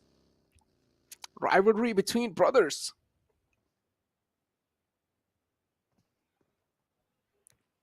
Well, let's see. Both the squads being extremely patient, just keeping an eye on each other, seeing where the other one is going to go. And just trying to protect each other from making the small little mistakes that are going to result in the entire squad being wiped out. A1 eSports Sinister, though, he's down. Knocked out in the open, has to cross the street. Oh, that nade was a little too close. His HP bar, it's getting depleted slowly and steadily. Koha, he's getting close to his teammate, but this is going to be a very tricky revive for him. The smoke wall has been created. Oh, bad move. One lad finished, the other one almost knocked. How? Why? A1, why? Why do you guys get yourself into situations like this? It just frustrates me. That's a bad decision making right there. Not just that, Johnny. The amount of smoke grenades they used. Yeah. The amount of utility that's being used in that fight. It's incredible. I mean, you guys are wasting those smoke grenades, especially when you know when it's next to impossible for the player to crawl back. 2 to 3 smokes to create a smoke path, understandable. Yeah. But they used over 5 or 6. And that is insane. And not just that, even the second player goes down. A1 eSports, what was the player doing all by himself in the front lines in the first place? And even if he was, why did he not decide to play safe and just stay back and try to hold it off? Exactly what I was about to say. They should have played it safe, stayed back. Sometimes you have to admit that your teammate who went down, he's beyond redemption, he's beyond saving. If you go there, you're gonna get taken out as well. And exactly what we see happened over there with Koa as well, as he was knocked out. And then, I mean, the other squad, they had the height advantage, so they had the perfect line of fire, the line of vision available to gather the information as to exactly where Sinister was crawling. So it was easy for them to line up the nades, line up the utility, and drop them. But let's see, Jan Mara, an interesting moment coming here, as they are, well, it looks like they're trying to close the distance against the players of DRS, or are they trying to split them up? And not just that, I mean, reanalyzing that fight again, the player was on top of the building, on the top floor, chucking in those nades. Where's the cover fire? You know there are nades coming in from top of the building. There should be some sort of cover fire to suppress the guy down who's chucking in those nades. But there was no sort of cover fire available. These sort of mistakes, man, they always just shine through, and it's really easy to point out. But again, godlike stalwart though.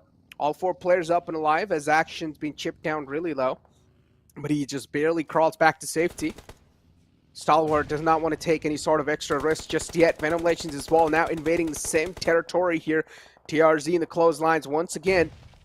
There's VENOM Legends. Frag Boy is pretty close. All he needs to do now is just keep his position anonymous, not move quite a lot. He's being barraged by a lot of utilities, but unfortunately, I'm pretty sure TRZ will not have a lot of nades left anymore because they already chucked in a lot of nades against the players of A1. Yeah.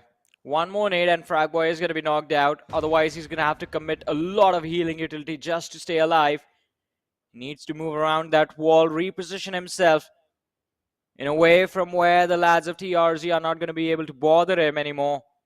Oh, the smoke wall being created, and he runs across quite close to his teammates. But on the other side, Gangsta is going to be dropped, and Mamba just striking with a wonderful nade. Atomic trying to go for the finish secure on that knock. Dwindle down the numbers of VENOM Legends, bring the numbers down, and then you have the right to push from the other end. Frag Boy is going to be taken out as Gremlin Storm show up for an easy third party on this situation. Third parties after third parties. This is what exactly happens near Yasnaya. Remember, Johnny, I said I want to see a Yasnaya circle above it, and it seems like the PUBG gods have blessed me with their blessings. As almost, there's a possibility that the next circle might just shift up north, or maybe can be an urban finish too. I'm in love with any sort of endings like those, either a complete open ground or an urban ending. I think it's going to be an urban finish. Yeah, I love urban finishes too, man, because you can never know from which angle you're going to get peeked from and which angle you're going to get taken down from. Especially it's just threat all across. Yeah, especially in the city of Yasnaya, where there are a lot of window-to-window combat situations. You have to be extremely careful as to where you're looking and which angles you're going to be exposed from. Because sometimes you are looking through one window, just trying to see if you could clear out the farms, and then from your left, you get shot in the face and get destroyed in a matter of seconds. Gremlin Storm have a nice hold over the apartments on the right side. Raw as well with a 2-2 split. Not sure if I'm a big fan of that split or not, but DRS Killer YT wanted to slip away with that one, but he got caught pretty easily. Deadeye's Warriors in the clotheslines of finally Raw, and they're going to find an opening up against them. Now, Sus is the man who's really close, but is he going to be able to hold things off or not? Sus going for a revive on Liquid. Trying to be as quiet as possible. The cat's there too, but Deadeye's Warriors, they're looking to breach in. Another nade to seal the deal, and it does. Deadeye's Warriors, the pack of rookies this time, are making their enemy look like cookies. Well, definitely look like cookies, and they are hungry for those sweets. Just securing a few more points.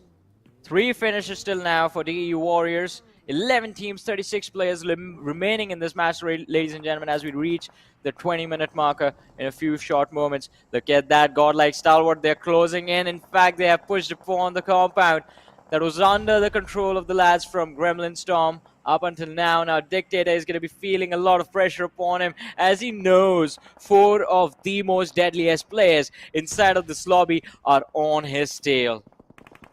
Gremlin Storm knows that they're all 4 players just trapped underneath this apartment. One single good nade can find the opening, but is that nade going to be the one to land on the sweet spot? It does! Knight finds one, now is getting a little bit too ahead of himself, has a DBS2 to support him in the close. What are you doing, Scry? You're never supposed to show your back like that. There is someone on top as well, but he should have watched the door line all the time. Did he not hear any sort of footsteps? Knight with the DBS is just bopping players away, looking to blow some minds away as full. Top, though, is still in the clothesline. Has the UMP in hand. Unfortunately, missed quite a lot of shots with DBS once again. Pika given another chance to fight back, and he does. Top looking to clutch things out. He might just find one over here, but no, the DBS is going to shine through even stronger as Memo will find another man. The shotguns in the close range in this sort of an urban finish are always OP, and Pika is going to be the last man up and alive. Well, I did not think this is how things were going to go, especially with the DBS taking down 3 players. Now, Pika, the last player surviving, another shotgun popping out. Memo has to be extremely careful. He needs to be up close and personal if he wants to go for the finish. What is Gremlin Storm up to? What has happened to these players? What a breach. What a breach. What a mad lad. He just ran in. I thought he was going to go down, but no.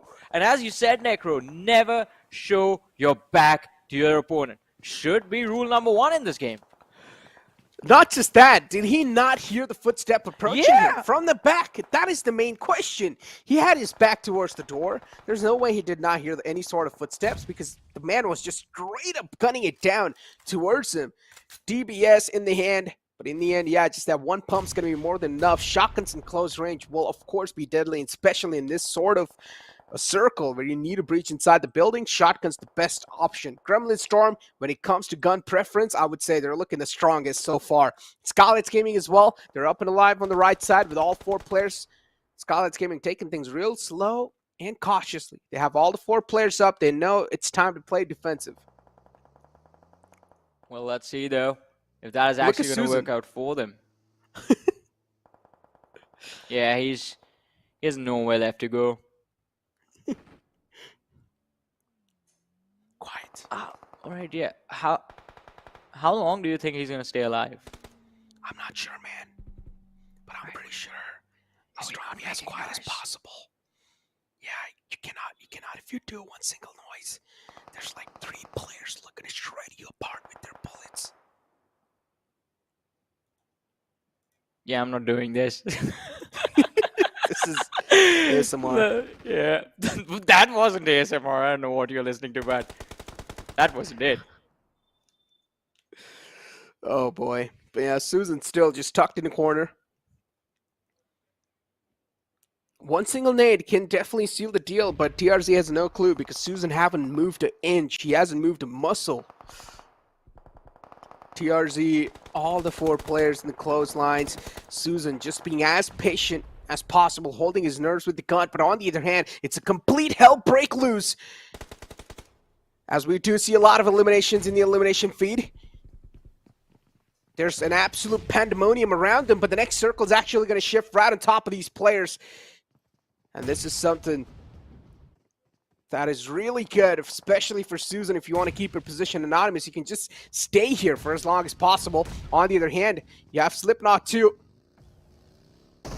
And Raw lost 2 of their players. Deadeye's Warriors is going to be really aggressive, but the cover fire from the back lines is even more stronger, as now WIZZES Club might just be on the receiving end this time, but unfortunately Sneaks went down out in the open on the street. Deadeye's guys now on the receiving end. Man, that shot from the side of Deadeye's guys was so quick. I got scared for a second, but let's see. DEW, they're bleeding now. The nades being brought upon them by the lads from TRZ, one after the other. The lads are getting taken out left, right, and center. 2 players knocked out, 1 finished off, 1 getting a revive right now. DEW, they're going to be up to a 3-man roster after this one, but TRZ, they're going to be prepped and ready for action to take this fight along. But let's see. We do have those sneaky little individuals still present in the mix. We have the lads from Stalwart eSports, Pika just hiding the mix, Baron from MABETEX, and Susan from VENOM Legends. If any one of these lads finishes off Mad Cat right there. TRZ, they're going to be in a world of hurt. They're going to be surprised and distracted as well, but let's see what's going to happen. The blue zone is moving in. For now, TRZ, they're quite close to the edge of the circle. Should not be difficult for them to hold their position, but Gremlin Storm, they're going to experience a lot of action, especially along with the lads of Skylightz Gaming. Oh, this is too close. Mamba, you have to be extremely careful. The nade pin being pulled. Pretty sure Nirzet, he heard the sound and has backed off. Hides inside the cover, now comes back with a nade of his own. Which one of these two lads will be the first one to connect? That is what will decide which way the fight swings, and it's going to be Nirzet finding the opening as Mamba goes down. Utter chaos all across the board as TRZ, they are still inside the house. Mamba has went down, as you mentioned. Rare barely surviving. As Bull wants to go for the rest of the fallen man. Deadeye's Warrior, they catch a big fire from the side of Raw. Unfortunately, we're not really taking care on the top of the left lines, but Doc now knows exactly that there are two more players available on the left. This sort of an urban finish always has a chaotic ending, and we also do see the players of Skylightz Gaming 2 getting counted out slowly and steadily. Raw, they're looking to establish their dominance back inside the game once again as WIZZES club, they as well want to stop the entire push of Raw, but Raw, they're looking unstoppable so far. Pika, the solo survivor, looks pretty cute and innocent with that low HP, but wants to stay alive for as long as possible. He knows a lot of elimination will flow through, even if he survives for a little bit more. Well, but shots from off ahead are going to force him down from the high ground. Now it's going to be down to WIZZES Club to take on these lads from the side of Raw, and Domain, he's going to be for the one, finding another knock. Swinging the numbers in the favor of his team. They have to be extremely careful about this. One more player traded out. Inka's doing a phenomenal job at this point, just making sure that his team walks away with a few extra points in the final few closing moments of this match. 26 minutes in the game, ladies and gentlemen. We still have 14 players, 6 teams alive.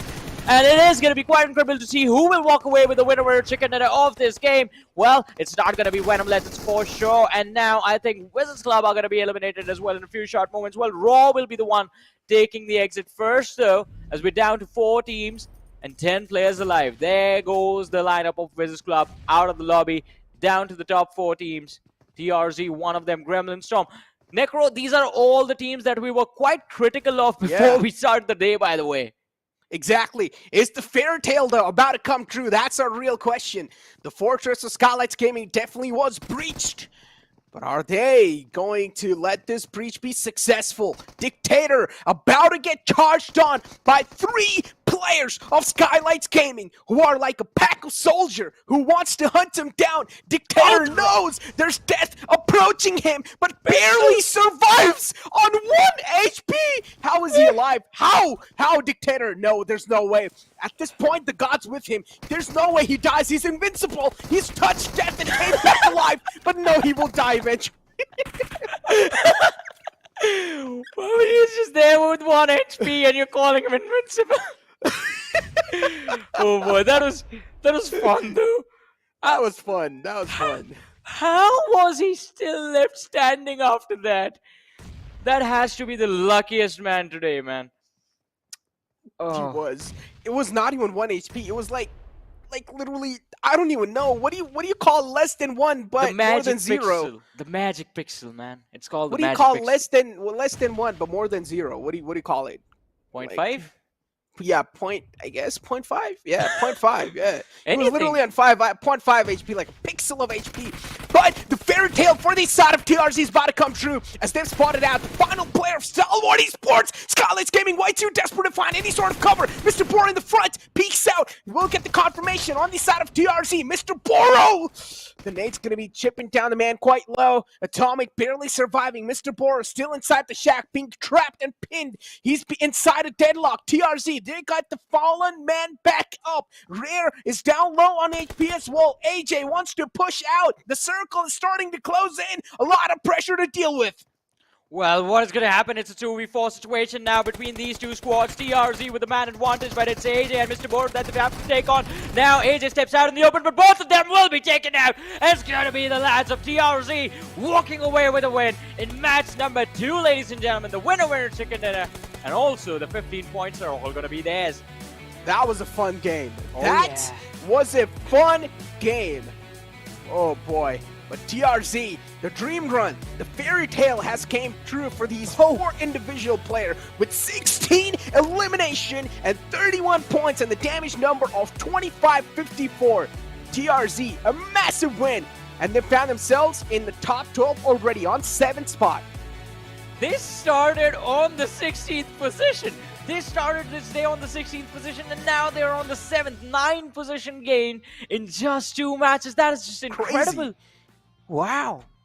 That is I'm just impressed. crazy.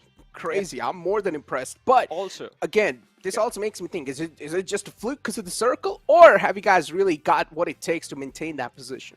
I don't think this is a fluke. I don't think this is a fluke. I think TRZ just had an unlucky day on day number 1 because day number 2 they look better and now they look even better than before. So it's going to be quite interesting to see what this climb is going to look like. But hey, before we discuss this game, we're going to take a very short break. So you guys stay tuned, keep watching. We'll be back after this.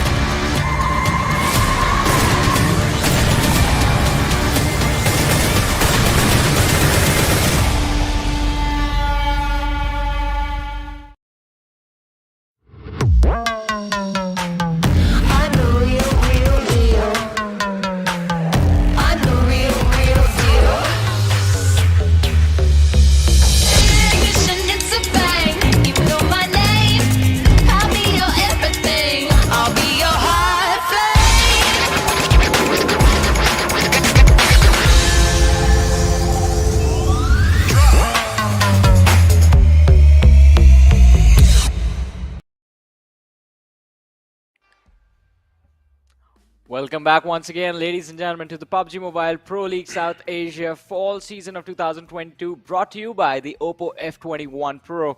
This is Super Johnny, joined by Necro alongside with me. And ladies and gentlemen, what a game we have just had. The first Erangel of the day was very intense.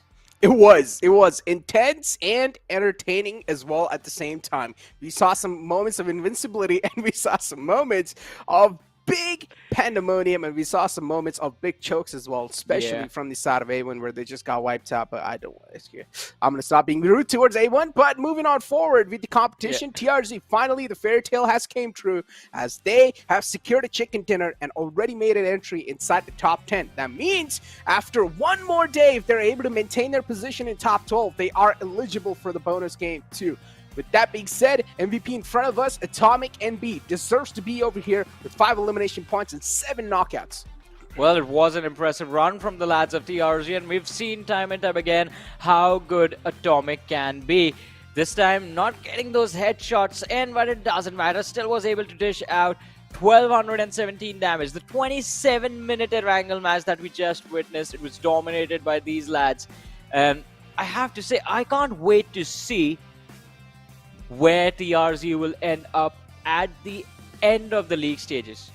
Because after this game and after the kind of performances that we've seen from them yesterday and today, I want to see them in the top 5. I want to see them take on the likes of IHC, take on the likes of T2K, Deadeye's guys, and of course, godlike Stalwart. I mean, godlike Stalwart, again, the first 2 games haven't really been the start they wanted, but it's okay, you know? Godlike Stalwart, this is something they can get away with. They're really doing that. They're really doing phenomenal on the overall rankings, and they can afford to take risks. They have a big cushion, and they can afford to rely on that cushion as well. As we do have the player focus in front of us, AJ from the side of Skylightz Gaming's there too. TRZ, the game was pretty much dominated by the players of TRZ. We saw some brilliant moments from the side of Raw as well. We saw the heroics of Slipknot. He was able to secure a couple of elimination points and a decent amount of damage as well. Skylightz Gaming played that game completely safe. We saw a brilliant rotation from their side. Actually, they didn't even need to rotate. They like to drop inside Yasna Polyana. They just stayed over there. So, And it was going to be a tough time had they not done that, because then they would have encountered a lot of squads during their journey towards the Yasnaya city. But I also have to point out this. Even as we talked about godlike Stalwart and the blunder that was made during that team fight, the complete 4v4 that was botched, they still managed to finish in the top 3 after that. That happened, I believe, when 9 or 10 teams were remaining, and they still made it to the top 3 one way or the other. So hey, 11 points is still better than nothing, right? But on the other side, TRZ, 16 eliminations from this game, 31 points secured. Skylightz Gaming, the Yasnaya fight working out quite nicely for them. They have 20 points to their name from this game. Incredible. But again, I mean, high voltage, another real grim game for them. 1952 as well. Not really a start they wanted over here, but on the other hand, as you do take a look at the screens, our Nepali counterparts, look at Anj. He's stacked up, man. He's looking good. He's he's got good clothes, you know. Rich man. I hope I wish I had that much money. You know why though, right? Because he has a show coming out tomorrow. Oh yeah, a big announcement for all the Nepali audience out there. You guys have a big show coming out tomorrow, so don't forget to check that one out on the official pages of PUBG Mobile South Asia. With that being said, highlights in front of us too of the Oppo F21 Pro moments, and yeah, this is definitely something to take a look at. Big blunder right here from the side of A1 Esports, exactly as what I was saying. Then even Koa goes down. Now, there was a big chance for Koa to come back alive from that moment too. If Koa decided to get back inside that building, but no, instead he decides to stay near that compound wall. Another nade comes sailing in and he goes down. I don't know what was going through that man's mind. Maybe he thought that there are some sort of angles on that door which will prevent him from going inside, but I feel like he should have taken a shot. I think sometimes you just overthink, overcomplicate the simplest of situations, and so recently heard this phrase in a Hollywood action flick: "Don't think, just do." That's what I do all the time. That's what I do all the time. I mean, I literally bought some new accessories, and people are like, "You should wait. You should have waited one more month." And I'm like, dude, if I keep on waiting like that, exactly, I just do it. You know, not really a motto to have in your IRL life, I guess, but inside of the game, yeah, for sure. Don't think, just do. Okay, so now even you're firing shots at me. Good to know. But with that being said, overall rankings in front of you, and yeah, DEADEYES guys in top 3, nice. Yep. DRS on the second spot. TDK though, they're slipping away. Positions are being lost from their side. We talked about how TDK were looking dominant, but as the days have been progressed by, TDK's performance has been dropped drastically. Well, just 15 points separate DRS and IHC, who are on the 10th position right now. 1952, look at that. This is how volatile the rankings are at this point, that a team that was in the top 3 yesterday when we entered the day is now on the 9th position. And well, even Seal eSports are not too far away. We had 70 points on IHC. Seal eSports are sitting there with 69 points to their name on the 11th position. Exactly. DAX all the way at the bottom. We haven't seen any sort of movement from their side just yet. We haven't seen any sort of presence of life in DAX yet. A1 Esports, they are getting the spotlight. They are getting engaged in the fight, but they're always choking those fights. Gremlin Storm, a solid previous game.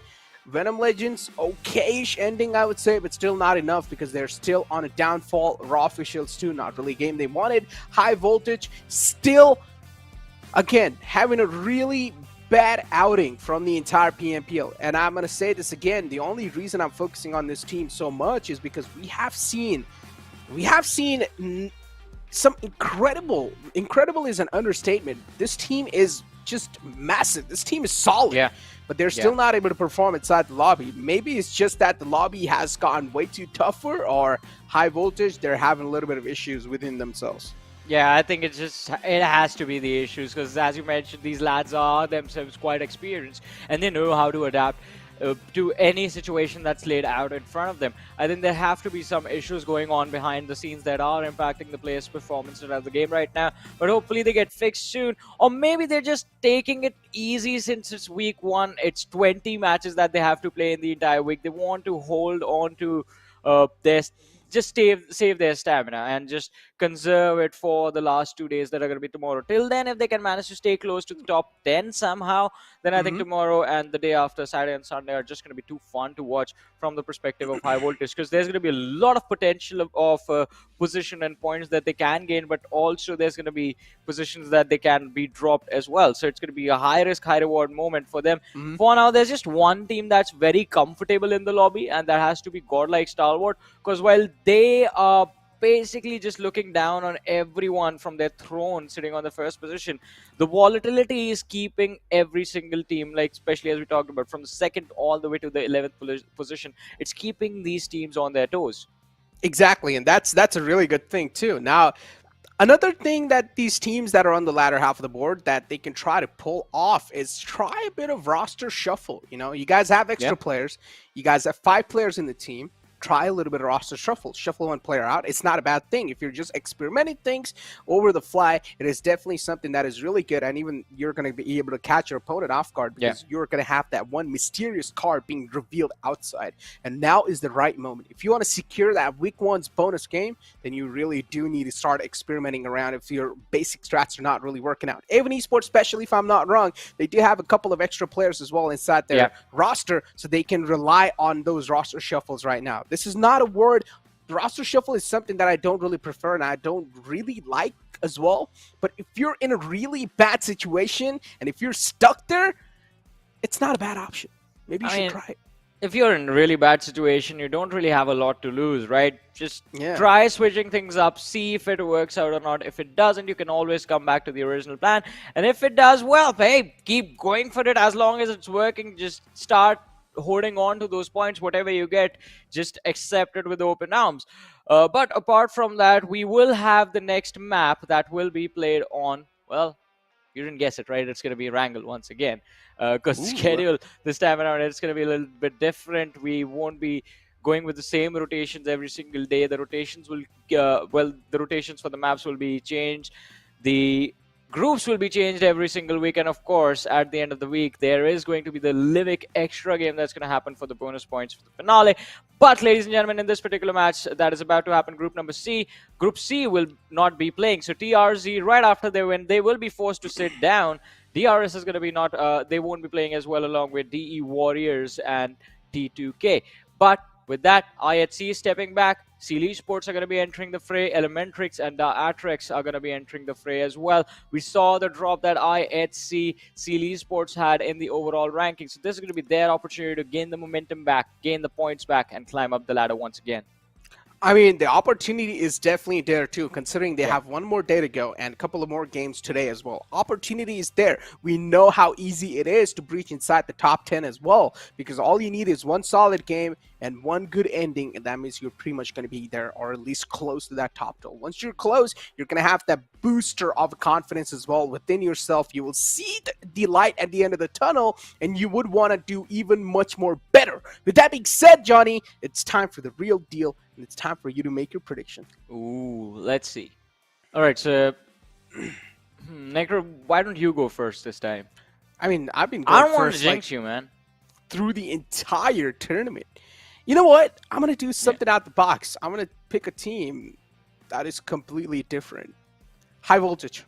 Lock it in. All Big right. bet, big gamble, high voltage. Go ahead.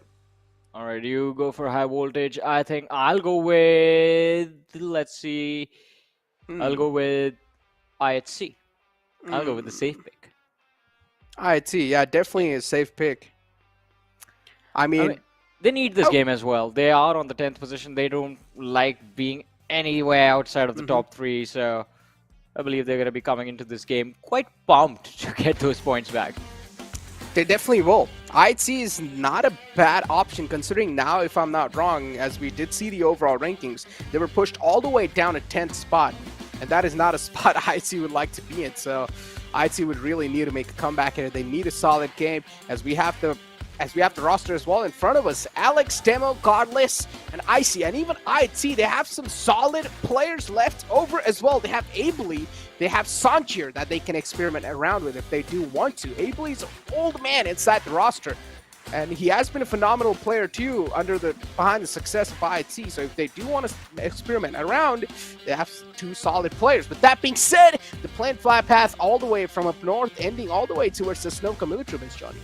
Well, let's see how this game is going to go, as we do have Skylightz Gaming taking an exit towards the Stalber Hill area. Dax dropping down towards shooting range. WIZZES Club, sorry, they're going to be headed towards the Georgopol city. I+C headed towards Georgopol as well. And eSports, well, they have taken control of Yasnaya Poliana now that they're finally here back inside of this lobby. I think even in the last game, they were just like sitting there watching the game, hoping they were there so that they could have shown what they could have done in a circle like that. But oh, we have a northern circle, and I think this one is just going to keep pushing north towards the shooting range till the end. Speak of the shooting range, I mean, yeah, the circle is definitely tilted up north. Godlike Stalwart will be on their way to Nova Rupnoe. Teams like Seal, Skylightz Gaming should not really have that big of a problem. But what am I seeing here? Skylightz Gaming dropping near Stalbor and giving away their drop spot? Well, let's see. This is not normal. This is not normal, but Skylightz Gaming, they have a lot more to lose now. Yeah, but still, I mean, why are they doing this in the first place? They like to go towards Jasna Poliana, and they're just going to give it away like that. Interesting. Yeah, it is quite interesting. Would have loved to see an early fight in a situation like this, especially between two of the giants from South Asia in the forms of Skylightz Gaming and Seal eSport. But let's see. Janmara dropping towards the military base this time around are going to be quite upset about the fact that the one time they have a comfortable drop where no one is going to bother them, the circle is, well, it's quite far away from their position. Also, you can be sure of the fact that Elementrix and A1 eSport, they're going to be blocking their way. Maybe. A1 eSports is definitely there on the shorelines. So yeah, struggle will probably be seen there. 1952 as well. There's a chance they might decide to block Stalwart Esports, but that hasn't been the case so far. MABETEX Esports, another one of those teams that really needs to perform well in these sort of circumstances. And as we were speaking to MABETEX, there we go. We have the player cams as well in front of us. Definitely players are locked in and loaded. They know what's on the line. Big prize pool on the line here. Also a chance to get inside the South Asia Championship. Top 10, if I'm not wrong, will be qualifying in the South Asia Championship. And top 6 from the PMPL Pakistan will be moving in forward in the South Asia Championship. For now, though, MABETEX Esports is trying to move up north. We do see them drop towards the school, in the school apartments area. They have to be wary of the players of DE, DEADEYES guys, who drop towards Rozhok. Because that's one of those teams that can block their rotation if the circle just moves up north. Did you see that? Hey, chat, even you guys can predict. Yes. Who can win this game? All you guys need to do is vote, space, your team tag, and that will be your guys' vote of which team you guys want to win. So make sure to vote right now in the chat. Let us know which team you guys want to see. Vote, space, the team tag. For example, MABETEX Esports team tag is MAB. Stalwart Esports' team tag is STE. Whichever team you guys want, you guys will be able to vote in the chat. So, yeah, that's a fun thing for chat, definitely. With that being said, Kremlin Storm really close, or at least Knight really close to the players of Raw. He is being surrounded here. Sus is in the left line, on the other side of the bridge. Memo just around the corner here. Inkus takes a couple shots, not finding any sort of connections. But now he's getting charged on by 2 players. Not a good news. He's taken down way too low. Inkus realizes it's time to fall back and hold the staircase instead. He knows on staircase 2 players cannot push him at the same time, so that's a great choke point to hold. But instead, Inkus is able to isolate these duels, finds one. There's a chance he might just find a second one as well. Knight seems way too complacent in this fight, so there's a chance Inkus might just make a comeback and secure this entire clutch. Inkus, though, wanted to go for the confirmation, but no, instead he will try to play things a little bit more safer. But finally, we'll go for the grief and get the confirmation flowing. Knight knows exactly where Inkus is, but this nade might just be the sealer. Well, let's see, as you said, this nade is going to be the one that seals the deal, and yes, it is! A 3-pointer from quite a decent distance, connecting on Knight, and it's going to be an easy finish, secured by Inkus for his team. Gremlin Storm, they might have not been eliminated yet, but they are bleeding, and they are bleeding pretty badly. Just one last player surviving, and there's only one option left. Just hide. Go invisible if you can.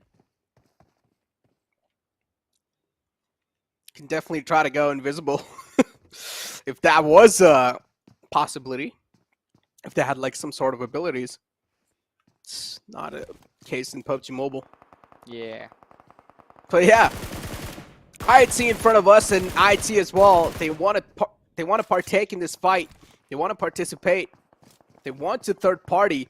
Alex was just mowing down the field in the front as IC is going to pull up way too close. Molotov tossed in inside the little visitor tower, and the player's going to suffocate to his own death as Raw, they fall apart. But IC steps inside his own Molotov. It's okay, he's on fire, but should not really deal a lot of damage. IC's okay. The level of commitment this team has just to go for this finish, it is incredible. They just don't care. They just don't care who's in the front. Yeah, they don't care what's in front. I mean, either it's going to be a player or Molotov utility, a fire, a wall of fire, whatever. You're just going to push through. Gremlin Storm, fair. Yeah. Swimming quite close to the players of high voltage, and well, it's hunting season, I guess. It's like, at the start, IHC will play with you a little bit, and then later on they'll just say, joke's over, you're dead. Haha, They just straight up push in. But what is going on? Fear inside the water lines, high voltage on top of him. Fear will eventually run out of breath, and he will need to expose himself, and that's what he exactly does. PP Bison in the hand. It's a P shooter at the long range. It's not going to do a lot of damage. But Fear still losing out on a decent amount of HP. Fear knows if he peeks out even a bit, he's going to catch bullets. If he stays underwater, he's going to run out of breath. He will need to peek out eventually. He does. Catching a bit of breath. Fear peeks out. Shots taken. Where is Fear supposed to go? Where's his team? Where's the cover fire? Does he even have a team available at this point? No, it's going to be the answer. Gremlin Storm out the game. He was the last man alive. Yeah, the last player from the side of Gremlin Storm getting absolutely destroyed. And high voltage getting their first point of this match. Quite a decent control of these ruins for high voltage, and they can be in this position for a while now as well. Let's see Assassin going for a swan dive to check the crate, see what the opposition had. If he likes it, he's going to take it. If he doesn't, he's going to leave it right there and then move forward. Them's the rules. Simple, easy, and quick. Still, though, Stalwart eSports, a pretty late rotation, actually. Yeah. From the blue. Rotating inside the circle, and luckily the path in front of him is pretty clear as well. So Stalwart eSports knows, at least as long as they're inside the circle, they should just try and hold it. Same thing goes with VENOM Legends as well. Late rotation inside the circle. But what the problem is going to be, that finding a good position even inside the next circle. That's going to be the main big issue here, because it's already starting to fill up with a lot of teams. Eventually, the circle is going to run out of space, and it's going to be an absolute cluttered chaos. As Giant Mara as well, they're going to start to close in towards center. Snap YT was on his way. But our Stalwart eSports and VENOM Legends is going to cross horns. Well, let's see. I mean, it's going to be quite interesting. As you mentioned, both the teams traveling together, basically on the same pathways, just parallel to each other, unless one of them decides to take a turn. Then it's going to be a collision. On the other side, though, I have to say this. The circle still having a central shift doesn't really do quite a lot for a lot of the teams. It doesn't give them safety. It doesn't give them confidence in their position, because there is that cheeky river right down the middle. And you know, after the 4th, 5th zone, the circle has to choose a side. It will either go up north or it will move down south towards the ruins and the water city positions. But there's still time before that happens. 10 minutes in, only one team eliminated, which was squad of Gremlin Storm. MABETEX on our screens. Having displaced the players of DE from Rozhok, have now taken control of the city for themselves. Oh, Baron, he's going to spot out Joker and True Love across the hill, going for those burst shots, but does not really connect anything on the opposition. Instead, has now given away his position. MABETEX eSports, as you mentioned, positions definitely being revealed. Deadeye's guys in the front. So far, this game has been quite a slower pace compared to all the games today we've had. MABETEX. Now again, MABETEX knows as long as they're inside the circle, that's all that's going to matter. And I would say that's the wiser option. If you're inside Rozhok, almost close to the center, Wally's in the front lines too. They're having a nice 3-1 split. Wally should not reveal himself. Even if the other teammates do, it's okay. But if Wally does, and if he goes down, getting him back up on his feet is going to be next to impossible. We do see Giant Mara and Stalwart Esports closing up on each other as well. And this is not going to be good news. Stalwart Esports, backs are exposed big time. Giant Mara, they have a nice compound to hold. But Stalwart Esports, it's not a fight. They want to fight. It's a bad fight. Fighting this fight means you're exposed from the backlines too, and there's a big threat of getting shot at. Oh, well, there we go. Gunner trying to gun down his opposition, but Top, he does manage to survive, does manage to walk away quite quickly. In fact, Snipe YT in the middle of nowhere needs to get to some, well, at least some sort of safe haven for himself. Otherwise, this dip is where we will see his grave in a few short moments, but let's see, he's moving towards his teammate. He will be able to get there right in the nick of time, and look at that. We do have a western shift of the circle just swinging towards the Georgia Pole City and the containers area. That's going to mean Elementrix and WIZZES Club. They're going to be the happiest bunch right now in this lobby. Look at this, IHC Godless. He's waiting patiently, sees Wally, shoots him in the face, and that's going to be a finish secured for the lads of IHC. In fact, another one. Now they have 2 points instead of 1. IHC, all 4 players looking healthy, having a decent hold as well. Dax! They're getting charged on by the players of A1 and B, but they're also getting shot at by IHC all the way from the far fray. A1 not a good breach on their side. Dax, they're doing a great job holding it off this time.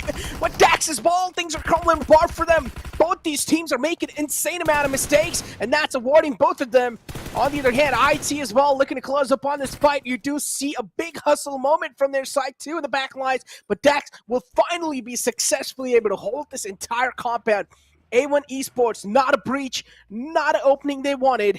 And that was a pretty questionable push as well from their side. Just a blind push, YOLO moment. Yeah, it was a blind YOLO moment, and I don't know how Dax came out of that alive. A1 Esports, they had the advantage in that fight. Good cover, they found the opening knocks as well.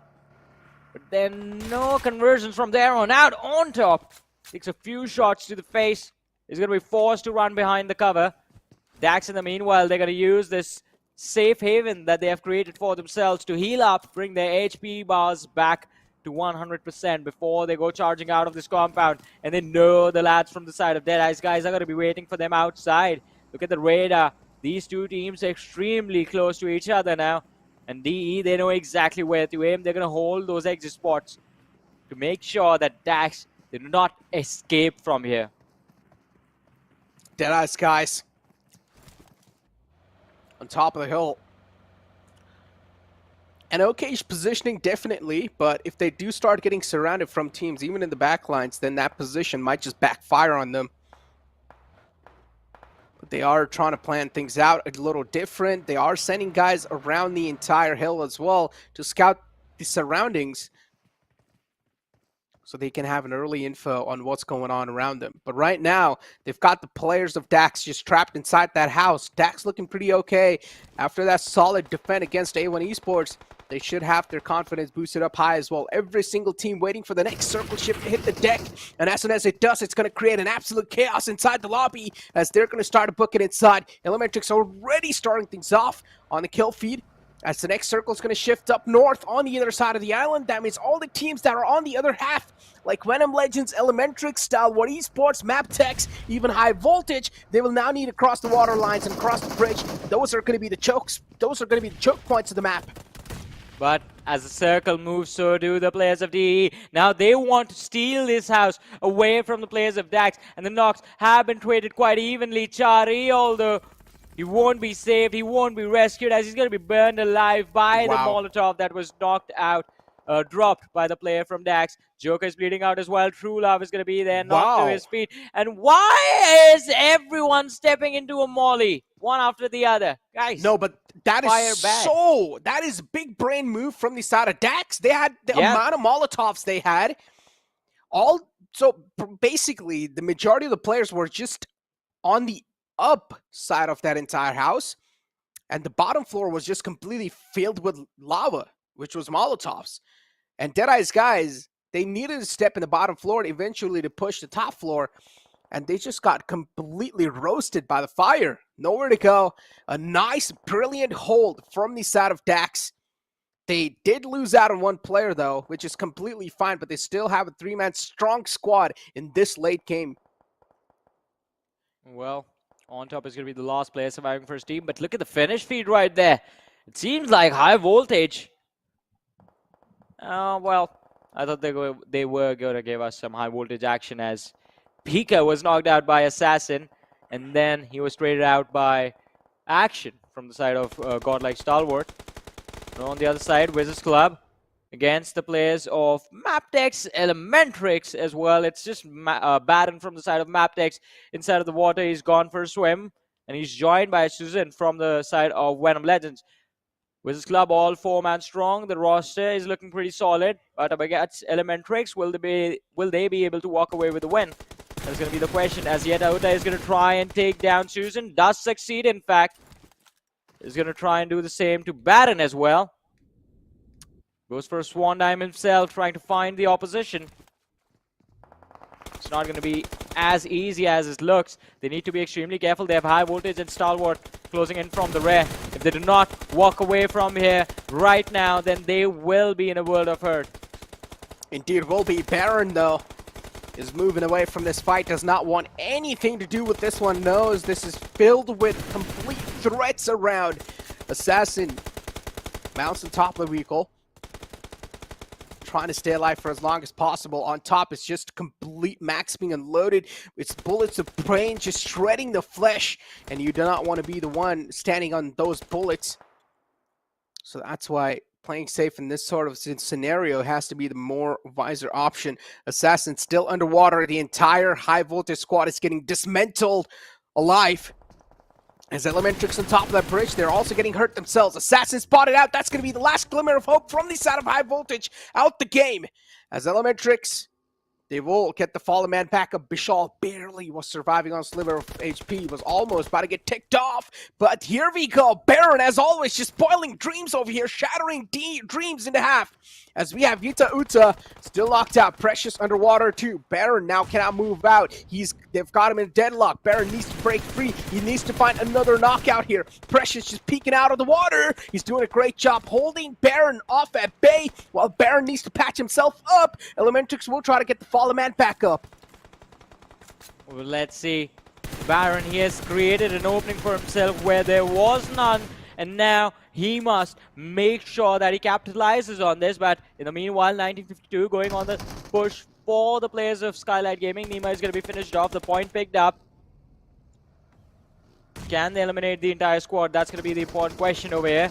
They are moving quite nicely, slowly and steadily protecting themselves as they close in on the distance between them and their eventual victims. But Elementrix, 3-man strong yet again. Yeta, Orange and Precious still grouped together. Skylightz Gaming, Mafia Ninja and AJ out in the open, but still the damage does come in. AJ dropping 2 and Mafia Ninja doing the legwork as well. 1952 down to the last player. 2v4.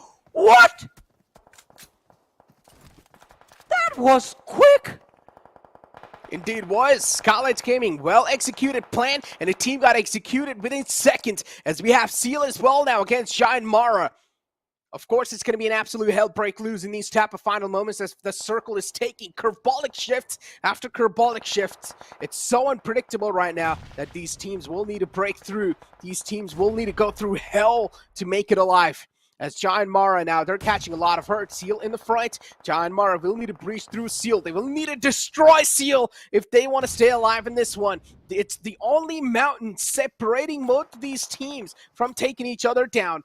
Gunner will spot out the players in the front. Nades are the only glimmer of hope to find the entry. If they do find the opening, the go call will probably be made. Seal, on the other hand, though, they know making it inside the circle has to be the more wiser option, so they have a Rico ready. They're going to try to send it inside the circle. For hot spotted out, Snipe YT is still on his feet, needs to make it through the open ground, and this is probably where Giant Mars should go down as well. Seal, at this point, it's just a panic moment. Where's the panic button? Every single team wants to make it inside the circle. It's the last second go call as ATRAX on top of this hill, barely on the edge of the circle too. They need to mop up the field in the front to make it inside the circle. They have a vehicle available as well, so at this point, you will have to send it no matter what. Go for it, or it's a do or die moment. Well, it's a do or die moment perfectly, as you said. A fight of desperation coming in from the players of Dax. No fear. He's going to be just hiding there inside of the smoke. Steel eliminated on the 9th position. We have 8 teams, 19 players still alive. A 1v3 situation for No Fear. And so far, he has managed to avoid every utility that has been lobbed towards him. And Return has been tossing a few of his own towards these lads from the side of Dax. Look at that. One more nade. Oh, perfectly timed. But No Fear has to be extremely careful. He has threat in the rear as well. Yeah, Dax a blunder coming in. Assault dropped his own teammate. Teams losing count on the zone. Just got eliminated. So many teams right there. So many teams just got caught off guard in that rotation. Yeah. Losing track on time, not really able to find that beat right there. But at the same time, it's understandable because the circle was just filled up with a lot of team. You needed to mop the floor to make it inside. You needed to just clean your way inside the circle. And that's what they try to do, battling their way inside. IHC now is going to be another challenger approaching here. Dax, they have 3 players up and alive. WIZZES Club Red is all by himself in the front lines. Elementrix 2 is in the close to try and challenge another fight. IHC, they want to get the fallen man back up, but is it a possibility or not? 2 player went down. IHC not really in a position they want to be in as IHC. They're going to lose out on those players as well. IHC, one last glimmer of hope alive. The final player still standing on his feet. Dax, all 3 players still somehow, luckily, they're alive. Assault OP barely surviving. Elementrix, the biggest threat currently inside the lobby. Well, as you said, Elementrix is the biggest threat in this lobby right now. But who will stop them, if anyone can? Dax still 3 players strong. WIZZES Club quite close to the players of Elementrix, which is not quite healthy for them right now, as they are going to be taken down one after the other. Yetota, he spots out the last player from the side of WIZZES Club, who's running out in the open, goes for the shots. The main has been knocked out as well on the other side. Finishes being secured and wrapped up by the lads from Elementrix, as they have 15 eliminations to their name. They've already won 1 game at the start of the day. Can they make it number 2? This Erangel, can this be theirs? They are looking quite deadly. Yet going for a push. Assault hiding in the smoke is going to be spotted out. The knock is going to be there for the side of Dax. Spike trading his teammate out. They still have 2 more players left in this fight, but Elementrix, they're in a world of hurt now. Orange is going to be there, but still with his teammate coming in from the rear, gets the backup, and the fight's momentum has been swung in the favor of Elementrix. 18 finishes to their name. 2 players left standing, but Skylightz Gaming out of nowhere, jamming in. They're going to take them down, and that is it. You might get the finishes, but you won't get the chicken. Skylightz Gaming playing this perfectly, third-partying this scenario as soon as they find the right moment to breach in. Deadeye's guys on top, still alive. The last player alive from the side of Deadeye's guys. If you guys remember, the push against the players of Dax did not work out. Since then, On Top has been the last man up and alive, and he's managed to stay alive till the 2nd spot inside the game. 4 players are alive, from which 3 players are of Skylightz Gaming. The man number is heavily favoring the players of Skylightz, but now the big advantage On Top has is that circle is a little close to him. If Skylightz Gaming wants to make it inside, they will need to cross through open grounds, and that's where On Top might find a little glimmer of hope to try and secure the chicken dinner. But Skylightz Gaming, they've got their hands on the vehicles, which they would probably try to send it inside the circle through a safer route, and that's what they're exactly going to do. 2 players inside the circle already. AJ on top of this high ground to provide some cover fire And this type of high ground is going to help AJ quite a lot. On top is exposing his back towards the hill. He has no clue that AJ is still on top of the hill. Maybe now he will. And finally on top strikes, finds one. There's a chance he might take down the second one as well, but the crossfire is perfect. AJ's cover fire is perfect. Skylightz Gaming playing that absolutely perfect. Flawless victory from the side of Skylightz Gaming. What a game! What a game, ladies and gentlemen. Skylightz Gaming getting the win in this one. 24 points secured, taking the team up to the 4th position. But still, I have to give props first to Elementrix. 18 finishes? That's not a small feat. That is a dominating performance in this game number 3 of the day, ladies and gentlemen. And also to On Top. Necro, I'll be honest, I forgot he was there. Yeah, On Top was doing such a great job and just slipping under the radar. But oh my god, today's day has been one of the most chaotic days possible, Johnny. This is fun. This is really fun, and I'm up for it. I'm up for it all the time. I want another Miramar game just like this. I want a Los Leones finish. Oh, that's going to be fun. But will we get that? We'll find out after this break.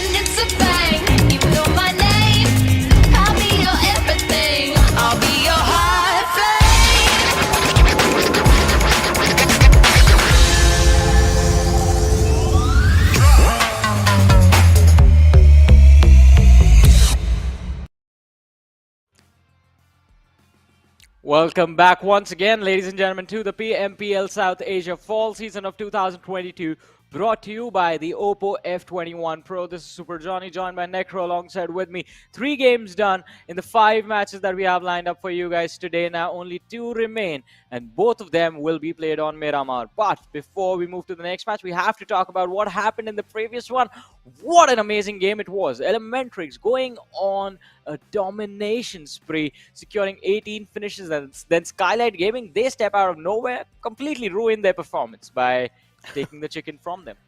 But still, within all this chaos, the top teams are not able to show up, Johnny. The top teams are not able to show up. Stalwart eSports, not really able to come out on top there. IHC, we saw some moments where they challenged a lot of fights, but again, they are just going for the fights. There, as I mentioned, there's a difference between the fights as well. Good fights and bad fights. And IHC is taking both of those at the same time, and that's why IHC, they're not really able to survive for that longer. But again, aggression has been the name of the game for IHC and Stalwart for both of them, so I don't think so it's really going to matter. IHC, as long as they're in top 12, the main goal is going to be to stay inside top 12. With that being said, the MVP of the previous game is Elementrix Erangel with 9 eliminations and 5 knockouts. Oh my god, that's a lot of emotional damage to other players.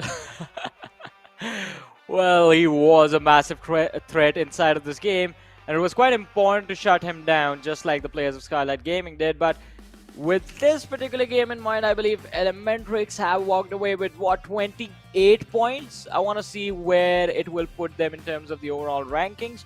Because we did see Skylightz Gaming is going to be sitting on the 4th, but Elementrix were not too far away. They were doing quite decent since the start of the day, so it's going to be quite interesting to see if they are going to be in the top 5 or in the top 4, or maybe we're going to see them in the top 3 for a change. But it's going to be very intense, the next 2 matches, ladies and gentlemen, because of what just happened in this one.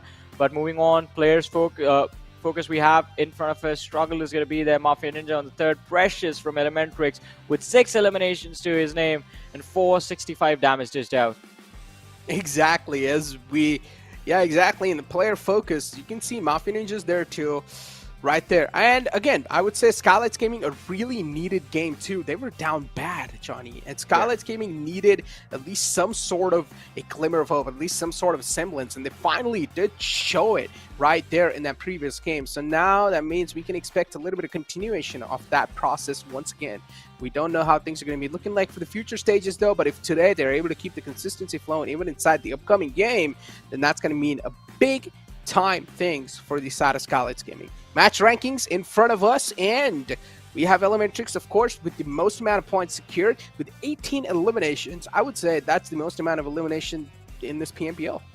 Yeah. As of now, it is. If anyone has to break the record, they have to go for 19 eliminations in a single game. But look at this, how impressive this performance was. They have the same number of eliminations as the next two teams combined. Just an absolutely impressive, dominating run in this particular game.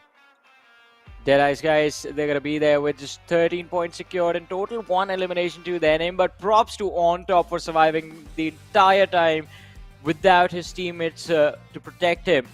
We saw DE losing players during the mid-game stages, but even then they knew what they had to do, secure some extra points for themselves from this match, and they have succeeded indeed. But Necro, as you mentioned, the top teams, the team that we do expect the points to come from, we did see over there Godlike Stalwart. Well, not really a game that they wanted or they thought they were going to have. Definitely, yeah. Godlike Stalwart, not really a good game. And now the problem will start to rise even for the side of Godlike Stalwart is because the teams underneath them are starting to catch up and they cannot afford to rely on that cushion anymore. Even if they do rely on that cushion, even once more, that cushion, there's a chance it might just completely go away. It might just be busted open. So Stalwart Esports, you guys need to start putting on your serious faces and start just getting those games back in your hands. You guys need to keep those dominating performance up on the board once again. But the highlights, as you guys see, On Top, last player could stand a chance. Skylightz Gaming played that perfectly, left one guy on the high ground, providing that cover fire, 2 guys in the front, scouting out with a recall. Perfectly played, nice, well-organized, and a well-oiled team. That's what Skylightz Gaming are looking like in the previous 2 games. With that being said, damage graph in front of us, Skylightz Gaming not really having that big of a buildings, but on the other hand, as you can see, Dax and Elementrix, they're having big graphs. And Dax, I'm gonna say it again, the way they were holding that compound, it was brilliant. Oh, it was just an absolutely beautiful moment from them. And look at that, more damage dished out than Elementrix. Even though the finish conversion wasn't really there, they are sitting at 9 eliminations secured and 1938 damage that they have dished out compared to the 18 that Elementrix have with 1800 damage dished out. I think Dax, they are just going to get more and more deadly. All they have to do is just not let the points slip away. And it wasn't necessarily their fault every single time it came around. They were just, well, quite unlucky in the fact that they were surrounded by a lot of teams, but we do have the overall rankings, ladies and gentlemen, and Elementrix, all of a sudden, even though it's just a 3-position climb, they are closing in on the players of Godlike Stalwart. 112 points for Elementrix. They have 44 eliminations secured, 62 placement points. Skylightz Gaming as well, look at that, 8 positions gained in a single game. Crazy stuff. And as I mentioned, this was needed from the side of Skylightz Gaming. They were just down really bad. They were down in the overall rankings all the time. Even we started raising a lot of fingers onto them. Yeah. So this sort of a comeback was really needed in the overall rankings, and they finally did get it as well. As I mentioned, it's easy to breach inside top 5, but it's hard to maintain that top 5 position. High Voltage, on the other hand, though, still not really able to find that sweet game for themselves and still on that 15th spot. I am actually really interested. I'm really intrigued. I want to know what's going on with the players of High Voltage. Well. I mean, whatever it is, they have to figure out a way to overcome it. But let's see what's going to happen. 2 more matches remain for today, ladies and gentlemen. The next one is going to be played on the map of Miramar. In fact, the next 2 games will take place on Miramar. In the next match, we won't be witnessing or, well, seeing any teams from Group B. DEADEYES, guys, is going to be on a break. High Voltage, Reminiscent, A1 eSport as well. They'll be taking a break in the next match for the last game. As always, Group A is going to be missing, so that will be Godlike Stalwart, WIZZES Club, Raw Esports, and 1952 playing their last match right now. And it's going to be quite interesting to see if finally Stalwart Esports can convert at least 1 match today, because they have been winning 1 or 2 games every single day. Today they still haven't won a single one. It's been quite unfortunate. Their point average for the day is not looking too great. So it's going to be quite interesting to see what they're going to bring to the table, especially as we have been saying for the last 3 days, Miramar is one of their strongest maps. This is where they perform. this is where they really do perform. But unfortunately, they're going to have only one shot left to make a target set again, to make a new target goal, because this target goal now is getting old and you guys need to win at least one game or have a solid game to increase the cushion even more. Because as I mentioned, there are teams that are underneath you on the second spot. They're starting to catch up and you cannot afford, if you are going to be the top G, you have to be the top G. Yeah. I mean, if you, as you said, if you have to be the top G, you have to be the top G. But it is going to be very, very interesting again on Miramar, because now you have to think about this, right? Stalwart Esports, they haven't really been in control of the momentum today. It's a little too late in the day for them to actually just build something up. All they can do is just take this one slow, get at least like walk away with 10 points in total, 13 points in total. So that way you know that there's no way none of the other teams are catching up to you. No one is taking the first position away from you. Then come back tomorrow. The points are going to be there. Come back tomorrow. You're going to play the first game, build the momentum, and then take it towards the end of the day. Get your point average back up again. Make up for the points that you lost in the matches today. But let's see. It's Stalwart Esports. You never know what they're going to be up to. You never know. You really never know, because Stalwart Esports is one of the most unpredictable team, and that's what helps them keep at top, because you always see this team going aggressive, but sometimes you see this team playing really strategic, and that just blows you away. It just blows me away personally as well, because Pika being the IGL, recently we've been seeing this man playing really aggressive, and I'm loving it, because Stalwart Esports, inside this PMPL, at least the aggression has to be the name of the game, because they know, or they have been playing in these lobbies over the years. And at this point, they think of these lobbies as like a piece of cake, probably. They think these lobbies are way too easy. So I'm pretty sure they're not even exposing their true colors here. But we saw their true colors in PMWI. Yeah. And again, I mean, even on those big international stages where teams like Nova's was there, we were quite intrigued. I mean, the first time they went, we were quite intrigued. We were quite interested to see what sort of performance we will get to see. And even then, they were dominating. Yeah. I don't think there's a single team that godlike Stalwart is afraid of or is going to hold a team fight against. They see someone, they just think one thing. Those are 4 points that we need, and we will find a way to get them. And you really do need to find a way to get them. But speaking of points, I'm still stuck on 1, and you're on 3. So yes, things are not really looking good for me as well. I'm like the A1 Esports of this guessing game so far. Wow, you just did that, right? Wow. I had to, man. Come on, I had to. It's okay. You know, just like A1 Esports, even I'm going to make a comeback. Trust me, I'm going to make a comeback too, man. Alrighty. On that board right there, just like A1 Esports, I'm going to make a comeback. So you're gonna My be predictions, A1 Esports. You do realize that their standings change every single week. Your counter is going to remain the same. Listen, I don't care, all right? I'm going to be a believer. All right? You got to be a believer Alrighty, sometimes. so you go for A1 Esport. Yeah. Godlike Stalwart playing the last game for the day. I'll go with Godlike Stalwart. Ooh, interesting. Wait, A1 Esports is not even playing inside this group. Yeah. Group B is not even playing. So, scratch that. My pick is going to be Seal Esports. Let's go Seal, because I feel like Seal is another team that really does need to come back here. So, change my prediction to Seal, because A1 Esports is not even playing in this one. I wanted to be a little bit of hoper, but unfortunately, I forgot. It got out of my mind that Group B is not even playing in this one. Yeah, so you get DQ'd from the competition. You have to take, like, this prediction is not going to count. Look, it's got changed. No, but your first prediction was a team that wasn't even playing, so now it should not count. It does. No, it's cheating, man. I personally think so, that Stalwart Esports will be really solid in this game, but the chances of them getting a chicken dinner, I don't think so. The way they've been playing inside these lobbies, Johnny, it just clearly, today has been kind of weird. And from what I've been able to read through Stalwart Esports is that they don't care at this point. They know they are at the top. They know for them getting points is way too easy. So right now they're just relying heavily on their firepower. Yeah, and I mean, even that can get the job done for them a few of the times. And in Miramar in particular, that firepower from the side of Stalwart Esports has been their strongest thing that has been helping them win those games. So it's going to be quite interesting to see. But all of this works out if they are either inside the first circle or are quite close to where the circle is going to be, where the second and the third zone moves around. So it's going to be quite interesting to see exactly what the plane trajectory is, what the first zone is going to look like, and will there be an off position for godlike Stalwart. Because there have been multitudes of times when you have been wishing for the Los Leones finishes. We did get quite close, and those were the matches where we saw Stalwart sort of outshine everyone else in the lobby with how they rotate and how they take those mid-rotation fights. But again, it's a new day, it's a new game, and also godlike Stalwart are not having a great day today. Oh, they indeed are not. And as I mentioned, it's an easy piece of cake for them.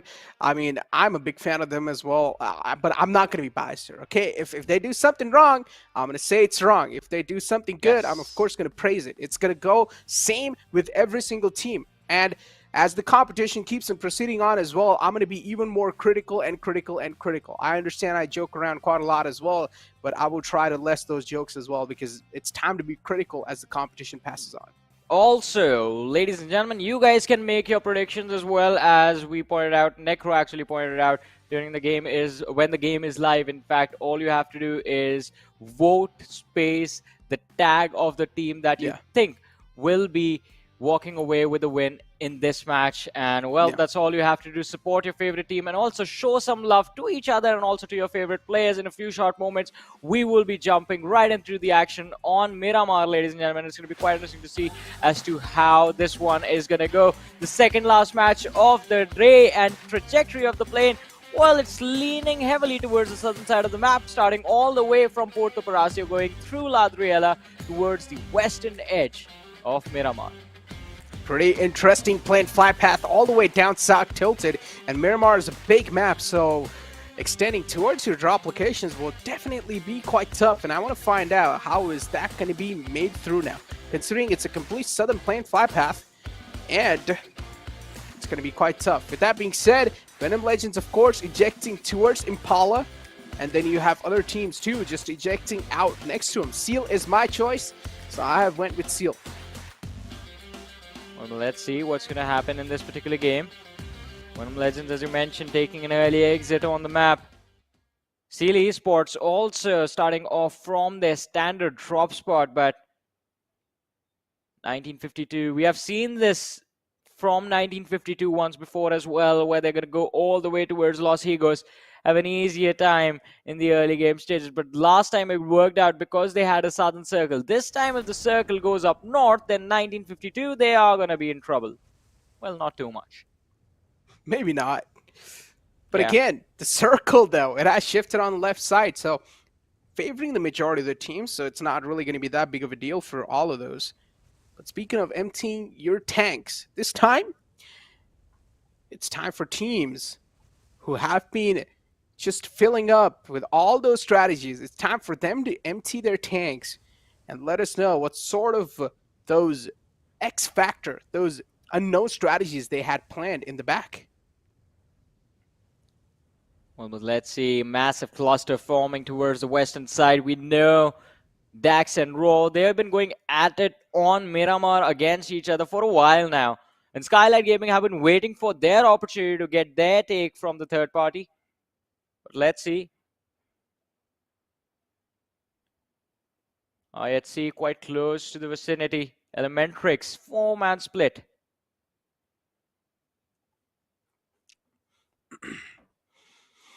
Dax on our screens in Raw. Of course, this has been a drop collision that has been happening since a decent amount of time now. As I mentioned, the plane flat path as well was quite tilted down south, so that there is a big clutter of teams around the center. Near Picado, Elementrix is quite spread out. IHC as well, in Monte Nuevo. Godlike Stalwart in Hatin. Not a Hatin. San Martin. And IHC right over here in front of us, as they're firing a lot of shots on the players of Elementrix. Uta barely able to just pass by, sneak behind a little cover in the front. I'd see they know the player's quite hurt too, so it's a free elimination point. If two players just push on that, one single player should not be that big of a deal. Should not be that much of a struggle to shut the player down. But unfortunately, they have SMGs for the long range. It's going to be quite tough to connect those bullets, but they're still doing it a great job. I see. With just the iron sight of a Tommy gun, he's able to shut the player down. Wow.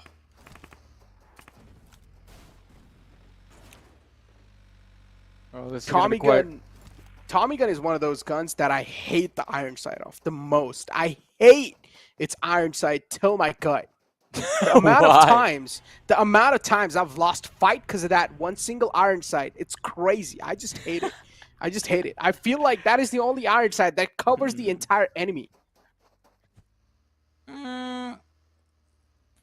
Well, it is the Tommy gun. I mean, if you're going to be extremely close, then the weapon is going to be quite deadly. But even in the mid-ranges, the damage does fall off. And you do stand a fighting chance. But let's see, M4 in the hands of Vishal. His teammate knocked out in front of him. He's going to try and delay the lads from IHC. Delay the push towards his teammate. But he has to do it all alone. He does not have his teammates to help him out. Godless and Icy in the distance. They are hungry for blood. They want this point. Even if it's just one finish, they want it. They're going to come for it as well. Oh, yeah. They will come. Player's still knocked out. There we go. Finally, the res is being stuck. A light at the end of the tunnel. Raw pretty close to the players of Dax near El Pozo. As we know, this has been the drop class since the start inside Miramar. Stalwart eSports is the team that eyes are going to be locked on big time, especially from Johnny. As we know, this is the only chance for them to set a goal. But with that being said, IC2 now entering inside the fray. So IC, they're taking a lot of shots against Elementrix. They're looking to shut him down too. Elementrix, unfortunately, stepping inside a territory that is filled with a lot of enemies. And not just enemies. IHC, they're big giants of the lobby too. Cannot afford to stay against him. The firepower, the sure aim this team brings. They will connect those shots. You can never hope that hopefully this team will miss those. Because they never do. Just with Iron Side of UMP, it still has the guts to peek out and take shots. Finally, Icy goes down. Some nice shooting from the side of Giant Mara. Icy will need to get back to safety. And he does without any problem. TDK as well in the clotheslines. What's going on? So many scattered fights. Well, we never really see this happening on this particular map. Miramar is the one where the early game is the slowest. But this time around, already 2 bodies being dropped. D2K, they do manage to secure 1.4 themselves. Let's see how far will they go in this particular game. On the other side, it looks like the lads from the side of Godlike Stalwart are in an awkward situation of their own against the players from DRS. As DRS has managed to move quite close to the lads from Stalwart, and shots were fired from either sides, but finding difficulty to connect. But not Snipe Whitey, does not care. The distance between Janmara and IHC a little too great for comfort, but they still have secured 2 knocks. Wow! Icy is down, Godless is down, 2 left standing, and no fear, and Snipe Whitey, they are closing, and this is just revenge for all the trouble that IHC put these 2 lads through earlier. But no, the deep it flips. Demo is going to be out in the open. IHC down to the last player surviving in the middle of nowhere, no cover, nothing to protect them. And Demo needs to be extremely careful about this. Oh, the spray, the shots, they are connecting from the distance, and that's it! What? This is what happens when you take, or when you're too complacent in taking early game fights and you don't really have the sights that you want for a long range fight. Giant Mara having the sights, having the long range scopes to take the fight and spray the enemies down. On the other hand, IHC having nothing, only some iron sights to work with. Guns were definitely not that suitable too. So yeah, IHC just clearly getting outgunned in that fight. Deadeye's Warriors 2 on our screens. We're seeing a lot of early game fights this time, Johnny, and I'm loving it. Well. One of the most interesting starts to Miramar you could see. Because even the circle wasn't in a position from where the teams are going to be forced to fight. It was sort of central, just a little bit towards the west, but still, I believe a lot of the squads going for an early rotation right now. eSPORTS up against the players of 1952 with Dante knocked out. 3 players left standing. Jax, he's going, well, he's moving up towards the ridge. Close the distance between himself and Farad as the smokes are going to be laid out by Farad. Protect himself. Zeke closing in as well, climbing the slope in the bus. This should not be that big of a deal for the side of Seal. As Seal will try to seal the deal. 30 bullets of paint on that vehicle, but is not able to shred through. They want to blow it open too, but RX Jack, he knows he should be able to get away from this one. Mini 14 out. Finally, the vehicle's on fire. Jackson will need to step out in the open. A lot of bullets being fired in his direction. Max being unloaded, but not a lot of connections. It's way too far away. Now Seal will need to try and close some distance. They know he's just trapped there. They've got him in a deadlock. Will he be able to break through the deadlock, though? Ooh, the buggy. Leaving the floor for a few minutes. Just going over these ridges.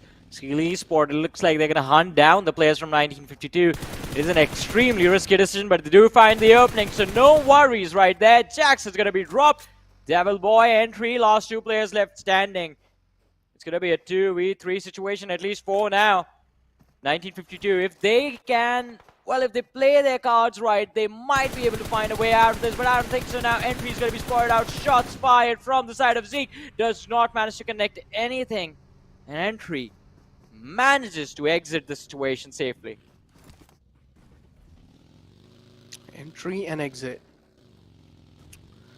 I still remember 1952. Entry liked to play in the front lines all the time, and Entry used to be the first man to go down in 1952 all the time, in all the fights almost. And I love the improvement that Entry now has a little bit more control on his aggression. That is really good. Being matured more as an athlete really does help you inside the games quite a lot. WIZZES club right there, red, kind of separated out from the pack there.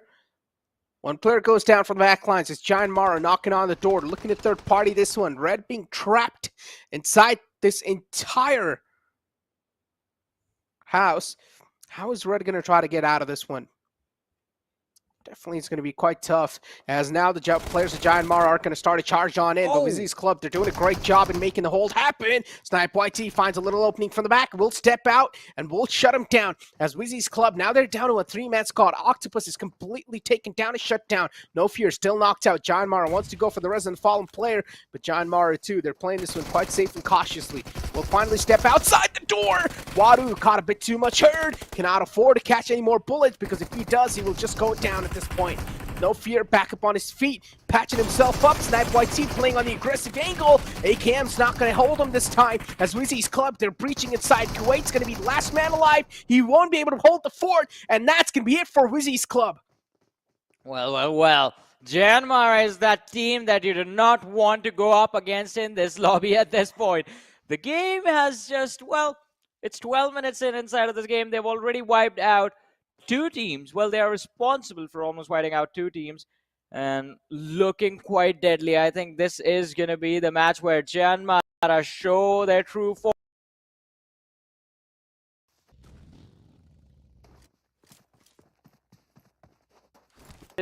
Behind some cover to protect himself from that angle, has Wally to protect him as well. So it's not going to be too much of a troublesome situation for the lads of MABETEX, as they have the players of VENOM Legends split in twos. Apex does find a knock. Fragboy is going to be finished off, and now Suzanne is going to be the next one. Gets in his buggy, does try to drive away, but, well, it looks like the lads from MABETEX, they are not allowing him to move any further. Laser and Gangster, they have closed in on this position. Interesting circle. Yeah. Just centering on up on Crater Fields. The high grounds are going to be quite crucial, and the information too accumulated from that high ground will be quite vital too. 14 teams alive, 50 players in total. This is a little 2-team situation, 2 teams fighting for the supremacy. fighting to conquer the power grid. On the other hand, we already do see Elementrix on a defensive stance this time. They're not able to find a great footing as one player has been lost. That means Elementrix just left with one last man alive, which is going to be quite precious, and he is precious. Precious all by himself against 3 players of Giant Mara. Is he going to be able to hold it off? But no, instead, Giant Mara is not interested to fight Elementrix anymore, and they're just going to find a peaceful way out of this situation. Well, let's see. Do you think there's a peaceful way out of this situation? I think so, because Giant Mara is really far away. Making it inside the circle has to be the first priority. If you're going to be late even more, the circle's going to start filling up with a lot of teams, and breaching inside the circle would be next to impossible. Well, I don't think they're going to let him leave like that. Well, it's their loss. They have the momentum. They know there's going to be an easy entry towards the circle, since it is going to be quite hectic for anyone gatekeeping the southern part of the area between Crater Fields and Power Grid by the edge of the circle. It's going to be quite difficult to gatekeep from that position. You're going to be surrounded from the teams towards the left. Then there's a massive mountains towards your northeast. That's another position that you will have to worry about. So Giant Mara, they can try and stay behind, or just maybe leave one man in a position from where pressures can be taken down. But TRZ up against the players of Seal eSport. Zeke is going to be dropped down and finished off by Incas as well. All right, TRZ started the fight. Raw walk away with the point. Wow. They indeed do. TRZ pulling up really close. TRZ, they have had a phenomenal day today, and they are looking to keep the pedal to the metal as well. They want to keep the momentum flowing. But Seal, they're doing a great job countering all the pushes that TRZ are throwing on their way. We'll blow the vehicle up and also get the confirmation on both of those players. TRZ, now there's one last man up. Or no, 2 players still up in the back lines. It was a 2-2 split. They tried to pull something miraculous off, but it was not possible. Sealed's defense is looking pretty strong so far. Well, the defense was looking quite strong, but on the other side, we do see lads from the side of God like Stalwart up against the players of Giant Mara, and that is also going to be an interesting fight. In the meanwhile, TRZ struggling a little bit. Mad Cat and Rare still left standing. Mad Cat lopping a nape towards Farad. Does not manage to connect. Down to 50% HP. He goes, puts on a first aid. Is looking to move forward, but Seal eSports, they have a slight edge in this situation in the fact that the lads are protected. They are inside the safe haven. On the other side, TRZ struggling inside of the blue, taking tons of damage upon them every single second. But look at this. Dax getting destroyed by the lads of DE Warriors. Dax on top of this hill. They're looking pretty okay. DW2, as we were talking about, how they're getting just pounced on by them.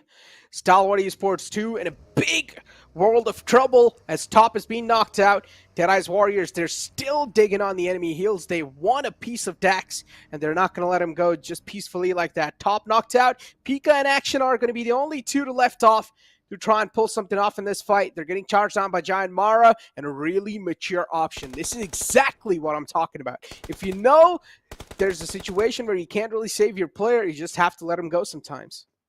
Well. As you said, I mean, we did talk about this on the maps of Erangel as well, but Action is going to be dropped out from the distance as the players from the side of DE Warriors do find the picks on the lads from Stalwart eSport.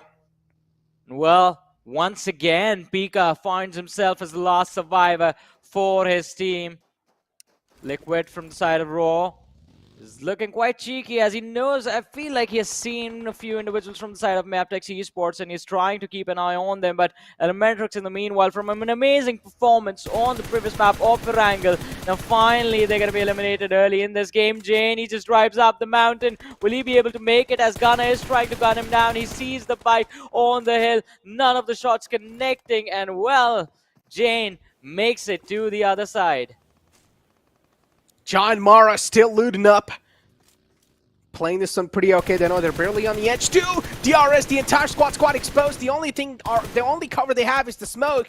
It's going to shroud them inside the smoke, but it's not going to block the bullets. Vehicles maybe possibly But even the vehicles are not going to be the best option of cover you have available, especially when team has 4x scope and they're just raining down death and destruction upon you. No Fear goes down. That should buy a decent amount of time for them. At least a sigh of relief, but No Fear is being completely taken out the game. The vehicle blows up too. Wadu goes down at the same time. Giant Mara, tables being flipped against them. Well, but let's see what's going to happen. The team had 10 finishes secured already, and all of a sudden they find themselves struggling as it's just one player surviving inside of this game now. Almost the 19-minute marker, ladies and gentlemen. The circle is soon, well, it does shift, in fact, and right on top of Gunner. It's like the gods of PUBG Mobile just blessed him. This is your final chance. Walk away with as many points as you can. In the meanwhile, not really favoring the players from CL eSports as they do get eliminated on the 12th position. So we're down to 11 teams, 30 players still surviving in this match. Skylightz Gaming, AJ from the high ground does know is a pair of the players of MABETEX down below. Baron, his head quite cleanly visible on the edge of the tree, but AJ takes a massive hit on his body. His HP dropping down to around 50%. MABETEX eSports pedal to the metal. They really want to taste that blood. 1952, only 2 players left to hold things off with. On the other hand, MABETEX having all 4 players up and alive. This should not really be that big of a deal for MABETEX eSports to get a clean sweep on, and they find the opening. Second man still out in the blue, tanking a lot of damage, and he should fall down eventually. MABETEX eSports, they've tasted it. Now it's just time to take down the second man as well, but unfortunately they lose out on Wally. He drops down, takes a lot of fall damage, and it's going to be next to impossible to get Wally back up on his feet, so there's a big choke from the side of MABETEX. Well, let's see. Jan Mara finally being shown the exit door. Are going to be forced to leave this lobby. 9 teams, 24 players surviving. Nima from the high ground. Just trying to see if he can keep all the other teams below him in check. Does see Susan once again. The spray this time is not going to miss. And Susan is going to be knocked down to his knees. But Skylightz Gaming, they have to be extremely careful. Remember, on day number 1, we saw them in a similar position. But they made the mistake of being too complacent. Just assuming that their back was clear. There was no one behind them and they got destroyed because of just one individual charging towards them and picking off a few of their key players. VENOM Legends, they are going to be shown the exit as well. Skylightz Gaming down 2 players. Nima, the last player surviving for his team, again runs towards Apex from the side of MABETEX. Leo is going to be waiting for him on the other side of this ridge as well. Nima, with a nade being cooked, is going to lob it in the wrong direction. And it's gonna it will not connect on anyone. Skylightz Gaming not really in the best of the spots possible. They're quite exposed from a lot of directions. Deadeye's Warriors spotting out the players of DRS. Wow, the shots are definitely quite precise, but Doc's going to find the knockout with the mini. Deadeye's Warriors looking to convert those knocks as well. And look, what are Dax doing? They're inside that pipe, if I'm not wrong. Yeah, I think so. They're playing inside that pipe, hoping that no one's going to spot them. And what? That is a spot that I haven't seen being used in a long time. Like, oh my god, I still remember when I was new to PUBG and I was playing my first ever game of Miramar, I was hidden inside that pipe. Well, kind of a cheeky move right there. But let's see if it's how long is that going to work out for them. On the other side, though, MABETEX eSport. Last 2 players remaining. Apex on our screens again. Nima came to finish them off, but wasn't really able to do so as his teammates fell right behind him, and all of a sudden he found himself as the last surviving player. And MABETEX, they are split in what they want to do as well. They are outside the zone. They're taking the fight against the players of Raw on the other hill. And they know that Nima is quite close, so the threat of him just being around them, hidden, is what's keeping them at bay. Deadeye's Warriors, though, still 3 players live, looking like a pack of soldiers moving in with unity. But unfortunately, they still need to make it inside the circle. Quite a lot of teams in the front that are trying to hold them off at bay. Yeah, especially now Raw being a big pain over here for them. How are Deadeye's Warriors going to deal with this big level of disturbance that is being caused by the players of Raw. Incus is being chipped down quite low. Finally, Doc will find the knockout. That should buy a decent amount of time for them. But unfortunately, Deadeye's Warriors, they've taken a lot of damage onto themselves already. Sneaky Doc, these two players all by themselves need to make it inside the circle. They're catching a lot of hurt too. At this point, they're going to start burning through a lot of meds. Let's see, as you said, they're going to be burning through a lot of meds. On the other side, Snakes, he's still waiting to see if he can get some vision on the players from the side of Raw. But no, Doc, that was a mistake. As he was running down the slope, he was gunned down by Liquid. And that is it for the side of DE Warriors. The final 7 teams, 15 players still surviving. Nima hiding between the two giants in the form of DRS and the side of Raw, as he's using that small little valley in between these two hills as cover. On the other side, Dax, they have to be extremely careful not to reveal themselves. As you said, Necro, that pipe is all the cover that they need. They are going to be spoiled out because he's running out in the open, completely unaware of the opposition. And surprise, surprise, you are not welcome here. Stay away. Stay away. This is our pipe. This is our dungeon. Yeah. Cannot It's step our in it. pipe. What a weird thing to say, man.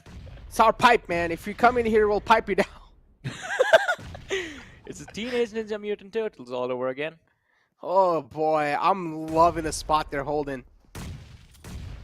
They are. It's being exchanged right on their faces. Another one to crawl outside.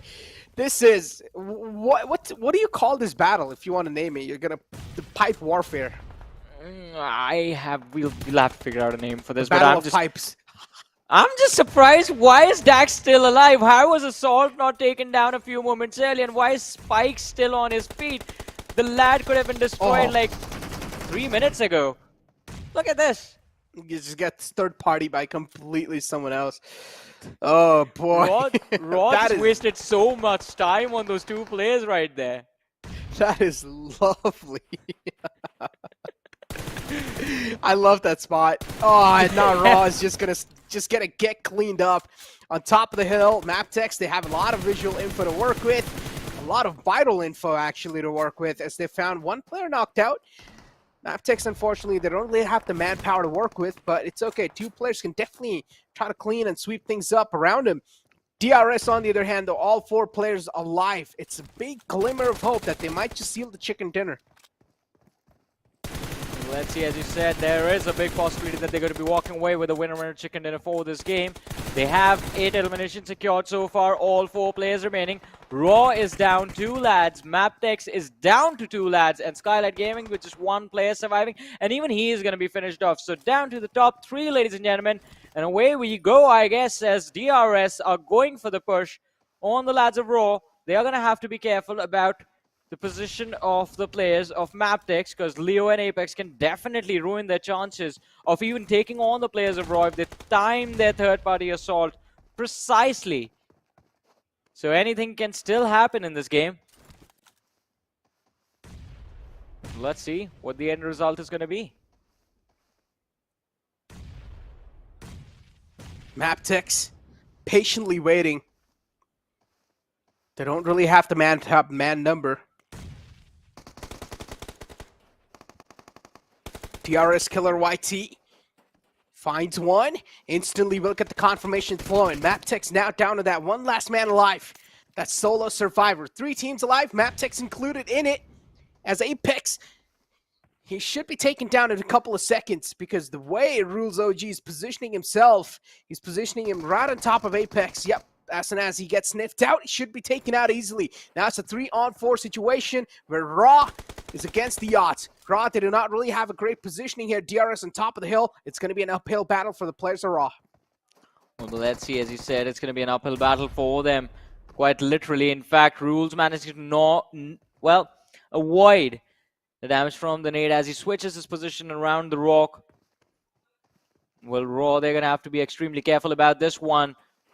Sus, he's down. He's lost a little bit of HP. Incus as well. Liquid has been pinned down on the corner of that pipe as well. And Gyante and Delta, look at this. So they've left Rules to deal with Liquid, and then the remaining 3 players are going to try and see if they can take Incus down from an off angle.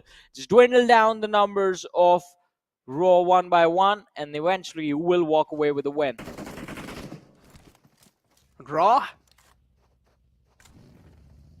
still playing this patiently. Utilities are being used pretty precisely on both the sides. And finally, DRS, they're going to lose out on the patience. They want to press the pedal to the metal. They want to press the W key on these players as raw. They're going to lose out on one player. Actually, two players. Now it's all down to Incus, and he's also taking a lot of damage outside the zone. But DRS do not want to let go of this elimination point, and they will seal the deal on this game. DRS, what a way to close things out on this Miramar. Yeah, definitely, and especially coming after the break from the previous match, they show up in style, moving up to the second position in the overall rankings, ladies and gentlemen. 29 points secured from this game, 2,000 damage dished out by the entire team. So, as we said, quite an impressive run by the lads of DRS, but Necro, it makes us wonder what could have happened had Janmara stayed there, because I believe it was up until the 15-minute marker or the 18th-minute marker. Janmara already had 10 eliminations at that point. Yeah, incredible. I mean, Janmara definitely had quite a solid game too, but yeah, we wanted to see Stalwart having a solid game. I would say they had a decent outing, but not really a solid game. Yeah, as you said, it was a decent outing, but even I'm not happy with that. It was supposed to be a win for them.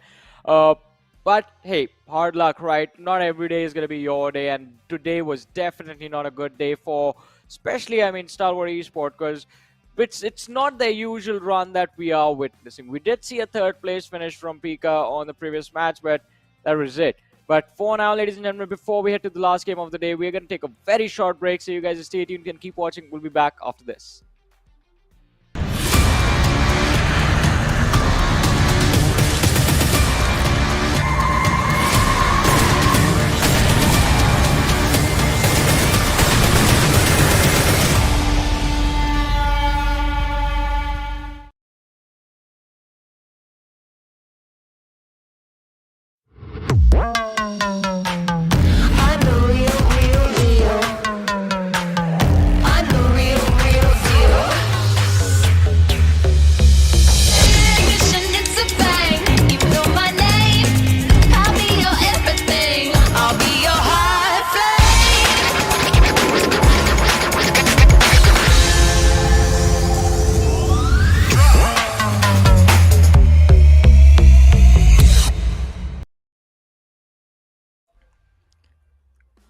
Well, welcome back once again, ladies and gentlemen, to the PMPL South Asia Fall Season of 2022, brought to you by the Oppo F21. This is Super Johnny, joined by Necro alongside with me, and well, 4 games done, Necro. Today is not really a great day for the teams, the teams that dominated yesterday, basically the teams from Mongolia. We are seeing DE Warriors struggle a little bit. IHC is not having a great time around. Godlike Stalwart in particular, I mean, the chicken dinners are missing and the games are done. Exactly. I mean, the games are definitely done. Godlike Stalwart, today's day has been a rough day. And if you remember, in all the PMPLs, this is like a tradition that Godlike Stalwart has. Usually they dominate, and they always have that one day where they just don't perform at all. And today is the day. Well, it is going to be their day, but let's see. Every now and then you're going to have some, well, a few bad days, but you have to push through. And I guess today they are done with their matches, so they can just relax a little bit. But Janmara, Gunna as the MVP of this game, 888 damage dished out, had just an 18-minute of survival time, 18 minutes 34 seconds to be a little bit more precise, but 5 eliminations secured during that time, 80 healing done, 5 knocks as well. I want to see how many assists he got if we get to see that number, but in terms of eliminations, he was the man to beat. He indeed was. Killer YT with 5. I mean, overall, elimination count is not that high, but still, the way eliminations are divided between players, that is something that is quite impressive. Gante there too with 3 elimination points. Sus there too with 2 elimination points. Doc is there as well with 3 elimination points. So overall, Deadeye's Warriors, we've got to give them props. The consistency that they're showing inside the tournament, it's quite impressive. Yeah, it is quite impressive indeed. And we're going to be hopeful that they keep this going, not just in the first week, but also in the weeks to come. And it's going to be quite interesting to see what the performance is going to look like if the team makes it to the finals. I mean, it has been impressive. I mean, in the few games we see them go off, but every now and then they do catch our eyes. But look at this, the match summary on our screens in terms of eliminations. We do have Killer YT from DRS, 5 eliminations secured. Highest damage is going to go to Doc as he dished out 1064 damage in this game. Wow. Yeah, interesting. I mean, this is what I'm saying. The players are incredibly skilled from the side of DE Warriors. But as I mentioned, we're not really seeing them at their absolute peak is because they're still the rookies inside the PMPL lobby. They haven't really faced this type of jitters. They haven't really faced this type of competition in the past, but they're doing a fantastic job so far maintaining the scores up against some of the best teams in South Asia. Well, yeah, and it is going to be very important that they do that. But for now, ladies and gentlemen, looking at the rankings of the game, we do have DRS walking away with 29 points. We have Raw with 18 points for them. MABETEX somehow managed to secure those 10 placement points, 3 eliminations as well in that awkward little situation that they had against the players of Raw. 13 points go to them. And look at that, Janmara, they just get 1 placement points but 10 eliminations. Wow. John Mara, yeah, 10 elimination points. Overall, I mean, they have still secured an insane amount of points. 11 amount of points. I would say John Mara, too, looking to keep the consistency flowing in their account so far. And then later on, as you do move on with the day, Johnny, final map is still left where Godlike Stalwart are going to be out, which is pretty much the Group A is going to be out. That means Group B will be back in action. A1 Esports, one more chance to make something, to establish something. Because if you're going to push it all the way on the final day, then you're going to have a bit too much pressure onto yourself to make it in top 12. And I would say if you do push it to final day, then from my side, it's going to be next to impossible to make it in top 12 because on that day, everyone's going to try as hard as possible to just nail down those spots. Yeah, definitely. I mean, as you said, it's going to be extremely difficult to nail down those final few spots for that bonus game right there. But I have to say, we have to talk about this early fight. Because I had seen the way they started off, they were looking pretty solid. It was looking like they were going to secure those points, wipe out the players of Janmar, and then just walk away on their merry way. But that did not happen. I have no idea why they backed off. What possible reason could they have had to back off in a situation like that? Never know. Maybe a call went through in their mics, in their headphones, and they decided to just back off from that one. We don't exactly know. We're not the one playing there. We have no clue what's going on in their headphones and how the calls are looking like. But with that being said, the damage graph is in front of us too, as we have DRS, of course, the winners, but the highest damage dealt is DEADEYES Warriors, but not a lot of elimination points to back it up. Well, let's see. Moving forward towards the last game of the day, it's going to be quite important for, well, the teams that are playing at least to carry forward this momentum, especially the squad of Janmara and the squad of DRS. The win is going to be an important one. If they can win again, they will be closing in on the lads of Stalwart Esports. And I have to say this, you have to strike when the iron is hot. Stalwart Esports underperforming today has to be the moment where the other teams should have capitalized on the opportunity and taken the throne away from them. But that does not seem like the case, as they still stand tall with 143 points for themselves. Godlike Stalwart sitting on the first. DRS jump up 3 more positions and now sit on the second with 119 points to their name. Interesting. And then, yeah, so far the overall rankings are looking pretty solid in the favor of DRS Gaming, of course, 119 points. As we mentioned, Godlike Stalwart, I mean, they have one more game cushion. If DRS has a solid game right here, then they will be able to close the distance. Elementrix 2 on 3rd spot. I mean, looking pretty okay. Not really in that much of a bad outing, I would say. On 3rd spot, Elementrix are looking pretty solid. At this point, might as well just count them in top 12. And at this point, might as well just say that they will be able to play the bonus games in the front. Things that are going to be quite difficult are high voltage. Even the teams that are right underneath from that top 12 position. TRZ, they moved in pretty close, but then later on, they were not able to maintain the position. Well, I mean, as you said, not able to maintain that position, and it is going to sting them later on, but hopefully they still have 2 more days left in the week. So if they can fix the mistakes, well, not really fix the mistake, if they can build up the momentum early during the day, tomorrow, or even the last day, then all they have to do, as we've been talking about, is just stay for the 12th game. Because again, the bonus point structure is going to be very interesting. Points awarded to the teams based on their standing in the league stages, points awarded based on their standing during that living game that's going to happen at the end of the week. And well, the finals are just going to be, it's going to be insane. But Moving on to the last Miramar of the day. Necro, as you said, Group A won't be playing. So what are you thinking? Who's going to win? Really tough to say, honestly, because last Miramar, and this is the second last day of the week 1 too. Yeah. So yeah, stakes are going to be really high here because none of these teams want to push things on the last day. Last day means a lot of pressure, and if you're relying on the final day, that means, yeah, it just means that you like to deal things at the last moment, and that is really not a good thing. Yeah. Especially if you do want to maintain a good cushion and a good score in the upcoming competition too. So last game, I am expecting some teams that are really not doing that great in the overall rankings to at least try and pull something off. So we might just see a really passive game this time.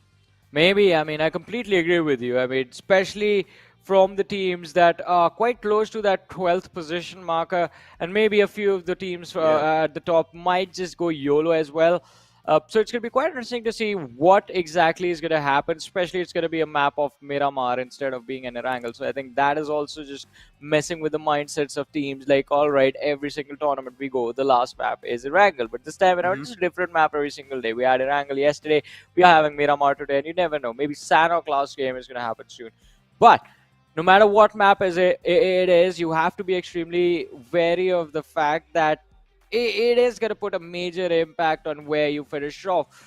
Imagine the performance that Janmara was pulling off in the early stages of the previous game, right? They got 10 eliminations within the first 18 minutes. Had this stayed alive 8 more minutes, you never know. They could have had 20 eliminations by then. They were playing very aggressive. They're looking very solid.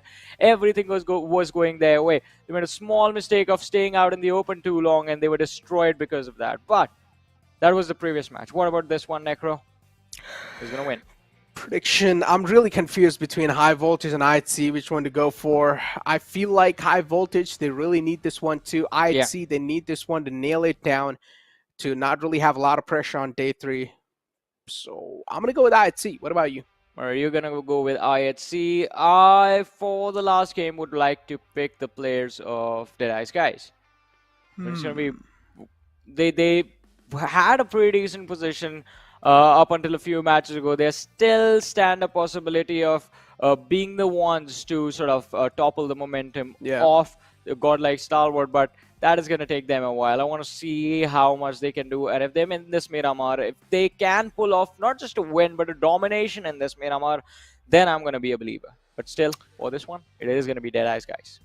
Yeah, DEADEYES guys, they're pretty okay in the overall ranking so far, so nothing really to worry about. They should be able to play this game with a free mindset. That should help them quite a lot too. But as I mentioned, this game is really important for the teams that are on the latter half of the board, the teams that are barely in top 12 too. So this team is, or this game is for the teams that really do want to nail it down and make it inside the top 12 and not really having to deal with a lot of pressure on day or on the final day. So this game is going to be quite crucial considering it's the day 3's final game.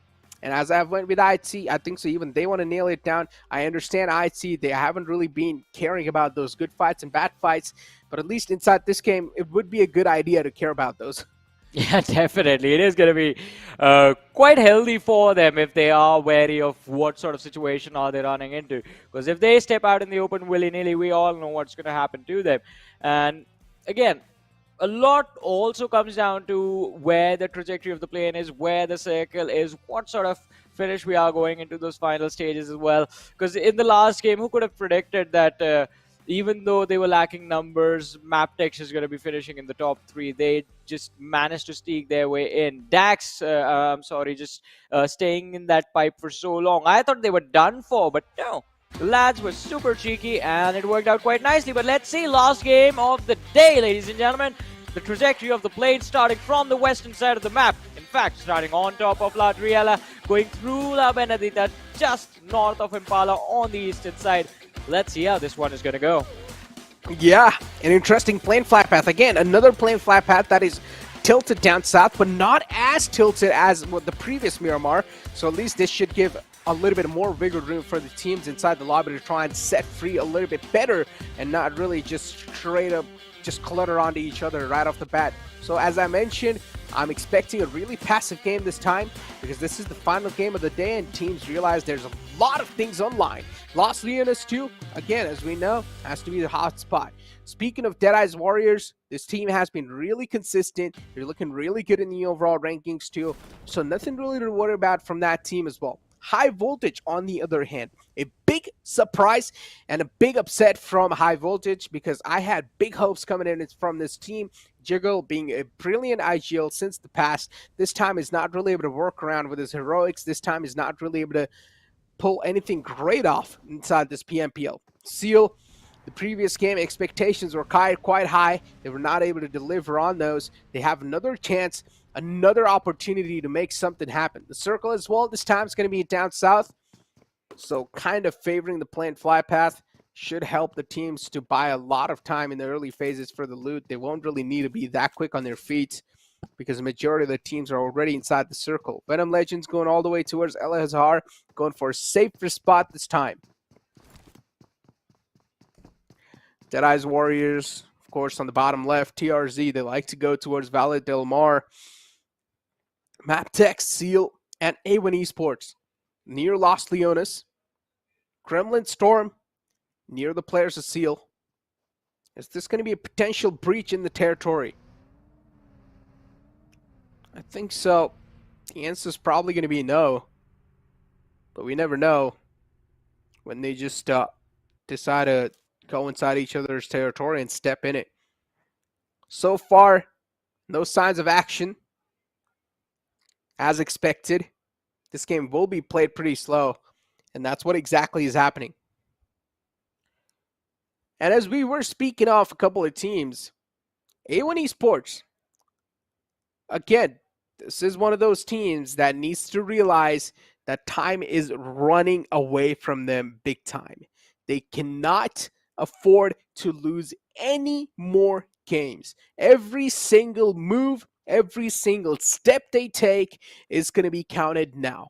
They have a final chance to get a decent game in their hand. If this game misses out as well, things will be pushed on the final day, final 5 games left in your hands, and you will have to go big on those games. And the main problem will be to pull off a clutch like that on final day is that every single team will be trying hard on final day itself. So the toughness of the lobby will be amped up even more. You cannot afford to push things on final day. A1 eSports, your only chance to get a solid outing from this game. If this game loses, then I would as well probably count you guys out of that top 12. Well, at least for week 1, that's it. Yeah, at least for week 1. But week 2, the groups are going to be shuffled again, and they will have opportunity to make a comeback in the tournament as an overall. But yeah, I agree with you. If this game does not work out for them, then basically week 1, Livik, they can say bye-bye to even seeing that map. But let's see what's going to happen. The game has just begun. 4 minutes in. BRS and Delta. Well, Killer and Delta both just sticking together, quite close to each other. Let's see.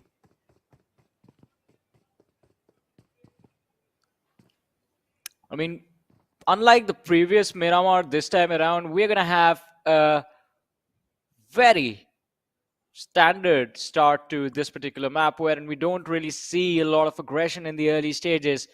It's all just calm and quiet.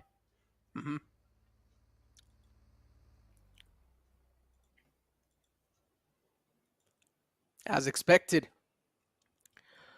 Gremlin Storm and OK's day today. Not really consistent though. Still not able to find that consistent spot. Not doing that great on the overall rankings too. This game's going to mean quite a lot for them as well. On final day, as I mentioned earlier too, the competition's going to be amped up even more. Teams will try even more harder. They will give it all they have just to secure something better. A1 eSports, I was having to talk about this team just now.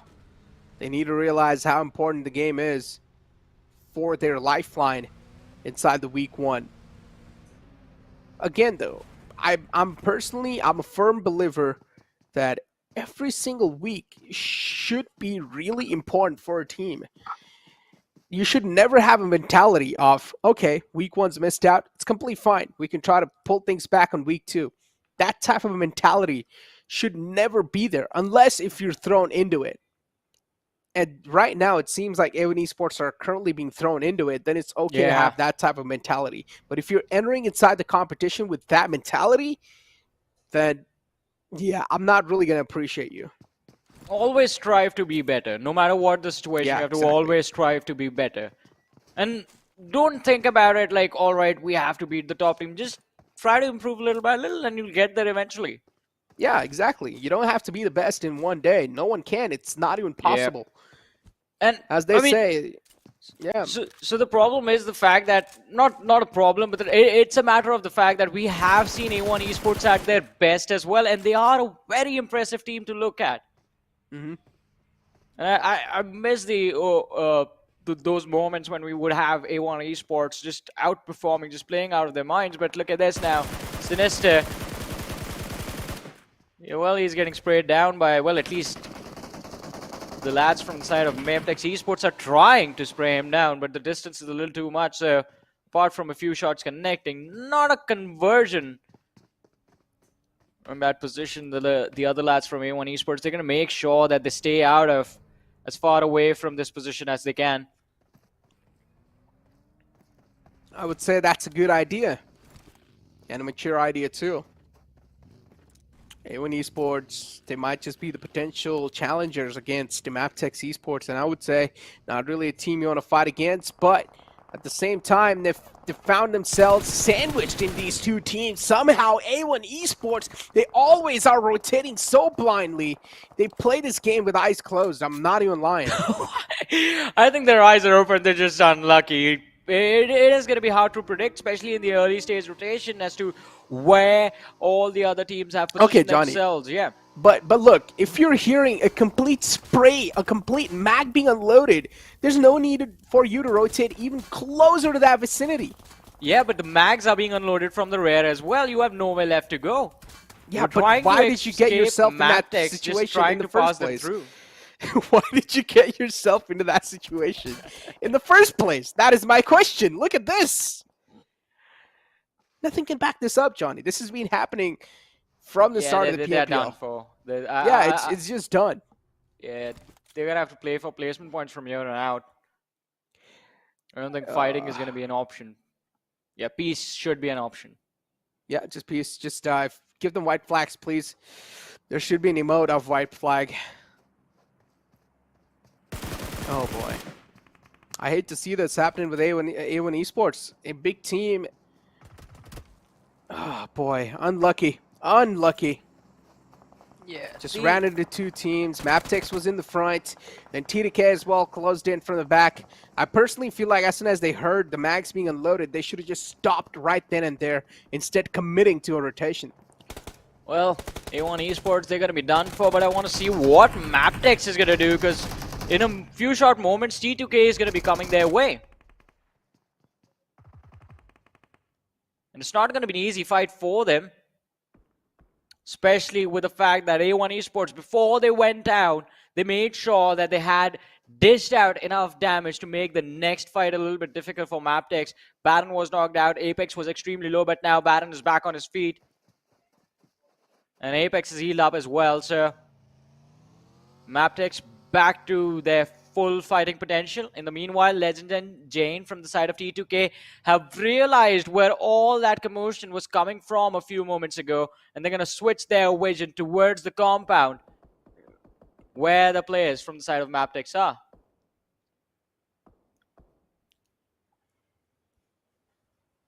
A1 Esports, they still have one more chance tomorrow. They have 2 more days. Technically, yeah. No, they do have 2 more days.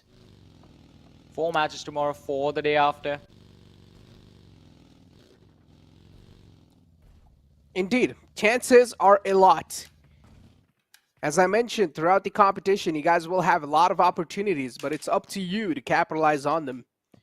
A1 Esports is a solid team, nothing taken away from them. All these 4 players are individually skilled players. They are one of the best players in their own regions, no doubt about it. But the problem is, them as a team, they're not able to play that well. Nothing against this team. I love this team. I've been casting this team over years. But them as a team, it's just not working out that well. Or maybe they will now need to start experimenting around with new rosters. I don't know, whatever it is, they need to make sure that it happens fast. Yeah, whatever it is. Yeah, because they're running out of time, and you got to be really quick on your thinking now. As I mentioned, roster shuffle is not a bad idea. You guys have 5 players in your team. If you want, you can definitely go for a shuffle. But again, I don't know. I'm just sitting over here and I'm casting. You never know what's going on around these players. As I mentioned, being an esports athlete is not an easy job, guys. You also have your own personal life to deal with. You have your game life to deal with, you have your esports life to deal with, you have the social media, everything around you that really does affect your mentality as a player. So it gets tough to perform sometimes. So just make sure, do not hate on anyone. Always be there to support, because A1 Esports is already going through a lot of tough times, so it doesn't make any sense to hate on them. Instead, you're just going to bring their mentality even more down.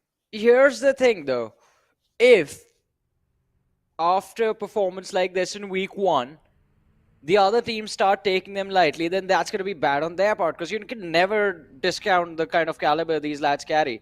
In an individual skill level, as you mentioned, they are individually quite talented, and if they return to week number 2 with a reset mentality, then I think since it's going to be a fresh start, they will have the opportunity to go towards the Livic game, get some extra points, and then they will have the opportunity to move towards the finals as well. So it's all going to come down to how quickly can you reset. It's about those mental resets that players and teams and IGLs usually get during the days that they're off, during the few hours that they get between today and tomorrow. But look at this, a massive northern shift coming in. And this is going to make the lads of Skylightz Gaming and Elementrix quite happy. But our grid is about to get extremely crowded, and I do hear a few slammings happening as well. So it seems like fights are about to break out. Yeah, a big curveball shift up north. Just surprising every single team inside the lobby. Definitely a shocking moment for a lot of teams here. And now they will need to leave whatever they're doing and just start booking it inside the next zone, because there's not a lot of space left. Eventually, the circle is going to start filling up with a lot of teams, and it's going to get way too crowded, and we're going to see an absolute hell break loose. Well, let's see. There's still going to be a few moments before that happen. In the meanwhile, 2 teams moving towards that eastern edge, high voltage. Quite an awkward position in Picardo, because they do expect to get charged upon in a few short moments. And the lads are split up due to Assassin and Jiggle together, Malik and Prabeen playing together in this factory.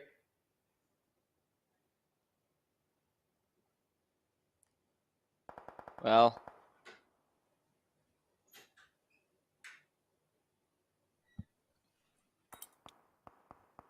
this is going to get quite awkward for them. They're being surrounded by the likes of T2K. There's the lads from Janmara, the team that was destroying the competition in the previous Miramar. There is DE closing in on their position. High voltage. They have to be extremely careful with how they play from this position. Just don't let anyone close in. In the meanwhile, Gunner from the side of Janmara getting knocked out. Snipe Whitey is going to be quite close to his teammate, so it should be an easy revive for them. John Mara, they have a decent split here. Gunner was knocked out, as you mentioned. Again, so far, pretty peaceful. Teams are making rotation. You do hear a couple of bullets, a couple of gunshots here and there. Elementrix on top of this hill, having a really nice position to hold. They're just looking down on all the teams. C2. Just right underneath him. Elementrix, the amount of info they're able to gather with those positions, it's incredible. They can also land down a couple of shots if they do not like a team. They can just try to burn through their meds too if they want. A lot of options available, especially if you are the team with the supreme position. TRZ in the front lines as well. TRZ2 needs to play this game. As I mentioned, they haven't been able to maintain the spot they got today. Well, let's see, TRZ getting spotted out. Precious has a DMR on him. Needs to be careful. Sees Mamba rotating as well, but needs to be aware of the lads from side of Dax. Right below him. Atomic, oh my goodness. Just dropped in the middle of nowhere, and the pick is going to be... Well, I thought Precious was going to get it, but no. snatched from right in front of his eyes.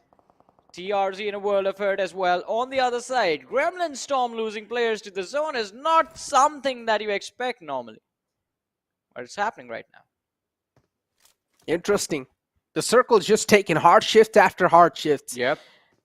Up north and now down south. High voltage. They have the most powerful position right now. With power comes great responsibility. And high voltage, are they mature enough to handle that responsibility inside the game? DAX, a desperate rotation.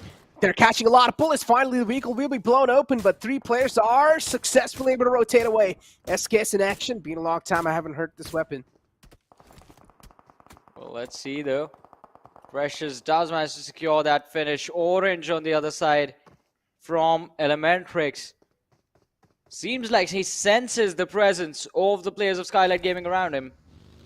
Well, more than senses, realize that there are oppositions moving around him and he needs to get himself inside some cover. But Dax, in a world of hurt, Assault taking a lot of damage, does manage to run away. Spike takes a massive hit as well.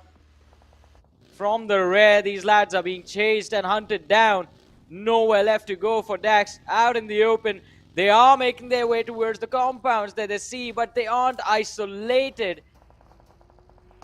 Running in between the players of DEW, Janmara, and DE. On one side as well, TRZ right behind them have managed to make their way in. Dax, how do you manage to stay alive in this? That is the question. Rare finding the opening knock. Spike is going to be taken out. Assault, look at him, charging towards the players of DEW. Well, they're going to leave their teammate behind. Deadeye's Warriors. Assault OP knocked out. On the field. Dax, Spike X as well will be confirmed. Dax, they're getting dismantled. They're getting shredded apart from a lot of teams. Deadeye's Warriors, as always, they're just able to find themselves a nice spot inside the circle. The rotations have been quite phenomenal from this team all the time. They're looking pretty okay so far, too. Not a lot to worry about here. But as the competition progresses on, pressure is going to keep on increasing too. 14 teams alive, 52 players in total. The circle is quite small, but a lot of players are alive. Well, let's see how this one is going to go. IC out in the open. On the buggy. Does manage to get away. Oh! Ooh, I thought he was going to make it, but no. Elementrix getting eliminated from this match. On the 14th position, we have 13 teams remaining now. 47 players still alive. TRZ under heavy fire from the side of DE Warriors. But I'd say they are here for the rescue. Just a small little distraction to draw the attention of DEW away from the players of TRZ, allowing them to survive, allowing them to just recover. I'd see as well, they need a bridge inside the next circle. And they're also surrounded by a lot of teams. DEW in the front, 2 teams in the back. Where are IC supposed to go? They will need to find a safe way around him.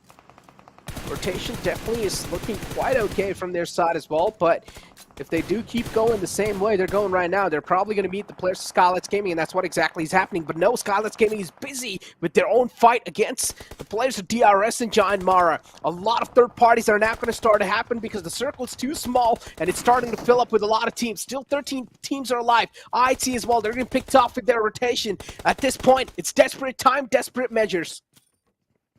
Well, desperate times call for desperate measures, as you said. But let's see which team is going to be walking away or walking out of this one in one piece. I'd see Godless switching position. Killer with a nade being lobbed. But Godless, he knew this was going to happen. He's repositioned themselves. Gremlin Storm, they have been eliminated from this game by the hands of DRS. But DRS are also losing players. Killer ID is going to be knocked out. Godless running in for the finish. Even though the knock came in from the lads of Janmara. And from the rear, it is going to be a revenge pick by Rules as he shows Godless the exit back to the lobby. 11 teams remaining, 33 players still alive. DRS, they are going to be struggling for a bit as Delta and Rules are the last 2 players surviving for the team. VENOM Legends, all 4 players still remain. This could Might be the see- game that changes everything for the side of Venom Legends now. Exactly. Might see an urban finish once more. Picado is the center line. What a nade on top. True Love and Joker Sir still in the back lines. Deadeyes, they have 3 players up and alive. Now Deadeyes Warriors can be the biggest threat up and alive for the players of Deadeyes Skies. How are they going to try to deal with it? Deadeyes Warriors now looking to move in. The buggy is definitely not the safer option here, but Joker Sir as well will be flushed inside the circle as the Wall of Death is moving in from the back lines. The vehicle will be blown up. Deadeyes Warriors being the biggest threat possible for the players of Deadeye Skies. Will he cross over out in the open? Joker Sir's getting taken down slowly and steadily. He's getting ripped apart as True Love in the clothesline wants to fight back as well. DBS in the hands in the close range, and he will probably be shut down. No way to fight back. Too many players to deal with. Deadeye's Warriors doing a great job of dealing with the situation that is being put in front of them, and now it's all going to be down to Chari. Deadeye Skies, Circle not playing in their court this time. Well, DE not really having a fun time in this game anymore. Oh, Chari taking a nasty shot right there. Eliminated on the 10th. But it's not just them. They're not the only ones to leave. DEW also taking an exit on the 9th position. High Voltage Malik. 8 eliminations secured by High Voltage Malik, sitting on 2 for himself. On the other side, DRS, even with just 2 players, they are looking very deadly as they get a few extra points for themselves. Assassin from the top of this roof with the mini in his hands is going to look to see if he can clear his surroundings now.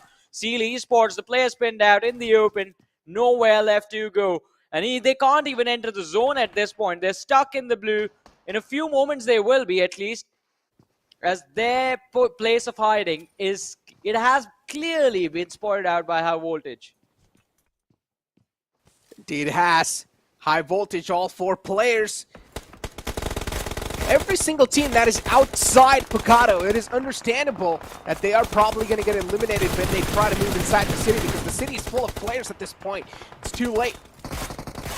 As you do see in the replay, all the eliminations caught up, how High Voltage were able to wrap up so many eliminations. High Voltage are looking pretty solid so far. And this is the continuation now. High Voltage having a real nice and a supreme spot to play with. They are looking like the strongest team inside the lobby as well. Right in the smack center of the next circle. Looks tough to steal it away from High Voltage. Well, yeah, I agree with you on this. It looks very difficult that any other team is going to be taking away the win from this team, unless some major blunders are made, but I don't think that's going to happen. They are standing there with a man advantage. There's just one other team with all 4 players remaining, and that is going to be the side of Venom Legends, and it is going to be quite interesting to see when and how these 2 teams are going to try to fight each other. In the meanwhile, T2K, they're going to try to cross the road, Rig and Jane together. Well, it's not going to be easy. They have to worry about Venom Legends. They have to worry about High Voltage, specifically Assassin, who's been controlling this entire situation like an orchestra. But instead of having that music stick, he has a gun. I like the reference. But T2K, barely inside the circle on this compound wall. Full of risks. Rig now catching a bit of hurt while he tried to fade away, and finally will be knocked out as well. T2K, though, the cover fire is there. High Voltage, Malik found and knocked out Jane. That's a great return knock. They're just trying to buy as much just time as possible, but eventually being forced because of the blue. Every single team, as I mentioned, outside Picado will be taken care of easily. Well, down to the top 4, 11 players still alive. 14 eliminations secured by the lads of High Voltage. It's going to be quite interesting now. DRS quite close to them. Wally, he's hiding with the players of Venom Legends at this point, basically. Wow. He's just joined their squad. It's a 5-man roster at this point. Circle's on top of Venom Legends too, so they're looking pretty comfy. So it's going to be down to High Voltage to go for the first step out in the open, reveal themselves if they want to win.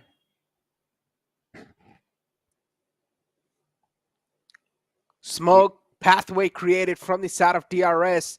Intentions are clear. They want to cross over, but they have no clue if the windows are clear or not. Rules OG just making a run for his life because they have no other option left. At this point, every single player, every single team is quite desperate for a better spot. Everyone is going to be desperate, but Malik from the side of high voltage has managed to close the distance. He has snuck his way to the broken wall that's right next to the compound of VENOM Legends. A lot of utility can be lobbed from here, but Laser is just there protecting his team. He has quite a tight angle to cover, but it should be an easy job for him. Susan on the other side is just going to use the distance to his advantage. Just pre-firing the corner where Assassin was. DRS now. This is going to be interesting because as DRS get here, the DRS, well, they are going to ruin the game for someone. It feels like now that is going to be Malik as he has been knocked out by the nade. And Praveen is going to try and close in on Malik's position to go for a revive. So high voltage don't lose the numbers advantage that they have maintained so nicely up until now. And well, it looks like it is going to go away. Malik, he is bleeding out slowly and steadily, but no, the Molotov goes away. Praveen, he's going to be able to go for a revive on his teammate. Assassin, the meanwhile, is going to try and see if he can spot out Delta, who has switched up, walked up from the ground floor to the first floor of the building that he's hiding in. Probably for a better angle to nade from. VENOM Legends, this is as close as it gets. They've realized how important this game is. They've woken up. They're aware of the fact that they really do need this game in their back. And I'm loving it. This is the best game so far VENOM Legends has had. DRS and MABETEX eSports sharing one single building together. Showing some brotherhood here. But this will be breaking soon. Oh, look at the amount of damage the Wall of Death now is dealing.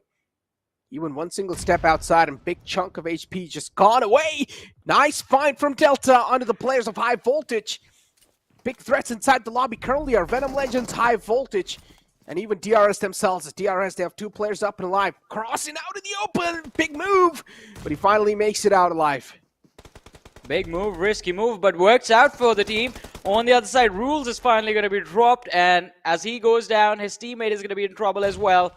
Delta, the last player surviving for the side of DRS, just being an absolute nuisance for the players of high voltage. In the meanwhile, VENOM Legends, they've finished off one of the players from DRS, and MABETEX, the last player, just died to the zone. But VENOM Legends are here, and one good nade from Gangster actually will be enough to take down at least two from the side of high voltage. Look at the damage on Assassin, and well, Praveen takes a few shots on him, but Delta sees Gangster. The shots coming in, HP down to around 50. Jiggle is going to be knocked out as well. Delta is changing positions, closing in on Laser and Susan now. He has to be extremely careful. High voltage, they're pinned down. We thought it was going to be their game, but no, it's been snatched away from them. One shift of the circle, changing absolutely everything. High voltage not really having the positional advantage. VENOM Legends are looking pretty good in that aspect. High voltage odds stacked against them. Wall of Death moving in the back. Them being forced. A lot of mental pressure and a lot of burden. But a nice nade from Praveen to open things up. Should buy enough amount of time and also suppress down the enemies. But on the other hand, Gangsta on the top is just creating a lot of nuisance and a lot of problems. Gangsta being a maniac as he is. As VENOM Legends right now, they're looking like a stronger team in this duel. High voltage looking to breach in. They finally will step inside, but they will be welcomed by a legend on the other side of the door who will put the cherry on top. And now it's all down to Delta. One last man alive from DRS. We'll find one knockout, but that's all he's going to get. As VENOM Legends, they will seal the deal on the final game of the day 3. Well, finally we get to see them win. 21 points secured by this lineup, VENOM Legends. Well, quite a wonderful match, quite a wonderful way to close this game out. So they've showcased they have what it takes to close out these fights, but they have to do it consistently now. Starting tomorrow, ladies and gentlemen, there's still opportunity for them to make it through to the Livic game that's going to happen between the top 12 teams based on their rankings on Sunday. But for now, it is time for VENOM Legends to celebrate the victory of this game. Exactly. VENOM Legends pushed up in the overall rankings as well on 17th spot. Oh boy, that's not really that big of a push, but baby steps as we talk about. And something they can definitely work on in the future stages as well. They have enough amount of times or days left. So yeah, as we mentioned, a lot of opportunities. It's up to you how quickly you want to grab them. Yeah, the opportunity is going to be there for them. But I want to see what is going to be the state for high voltage. Though this was an amazing performance from their side. They were, well, basically going YOLO at a certain point once they were charging towards the players of VENOM Legends. They knew that the circle was moving away from them. But we'll discuss this match further, ladies and gentlemen, but after this very short break.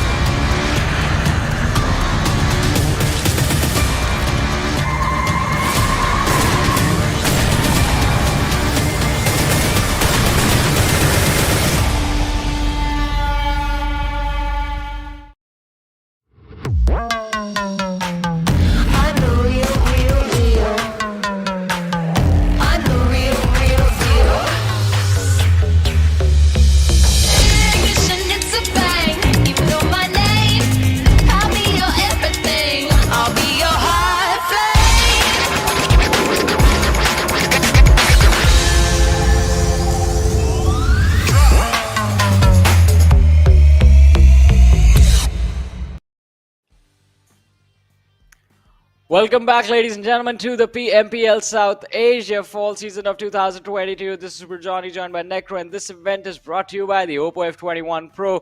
But ladies and gentlemen, all the matches for day number 3 of week 1 are done today.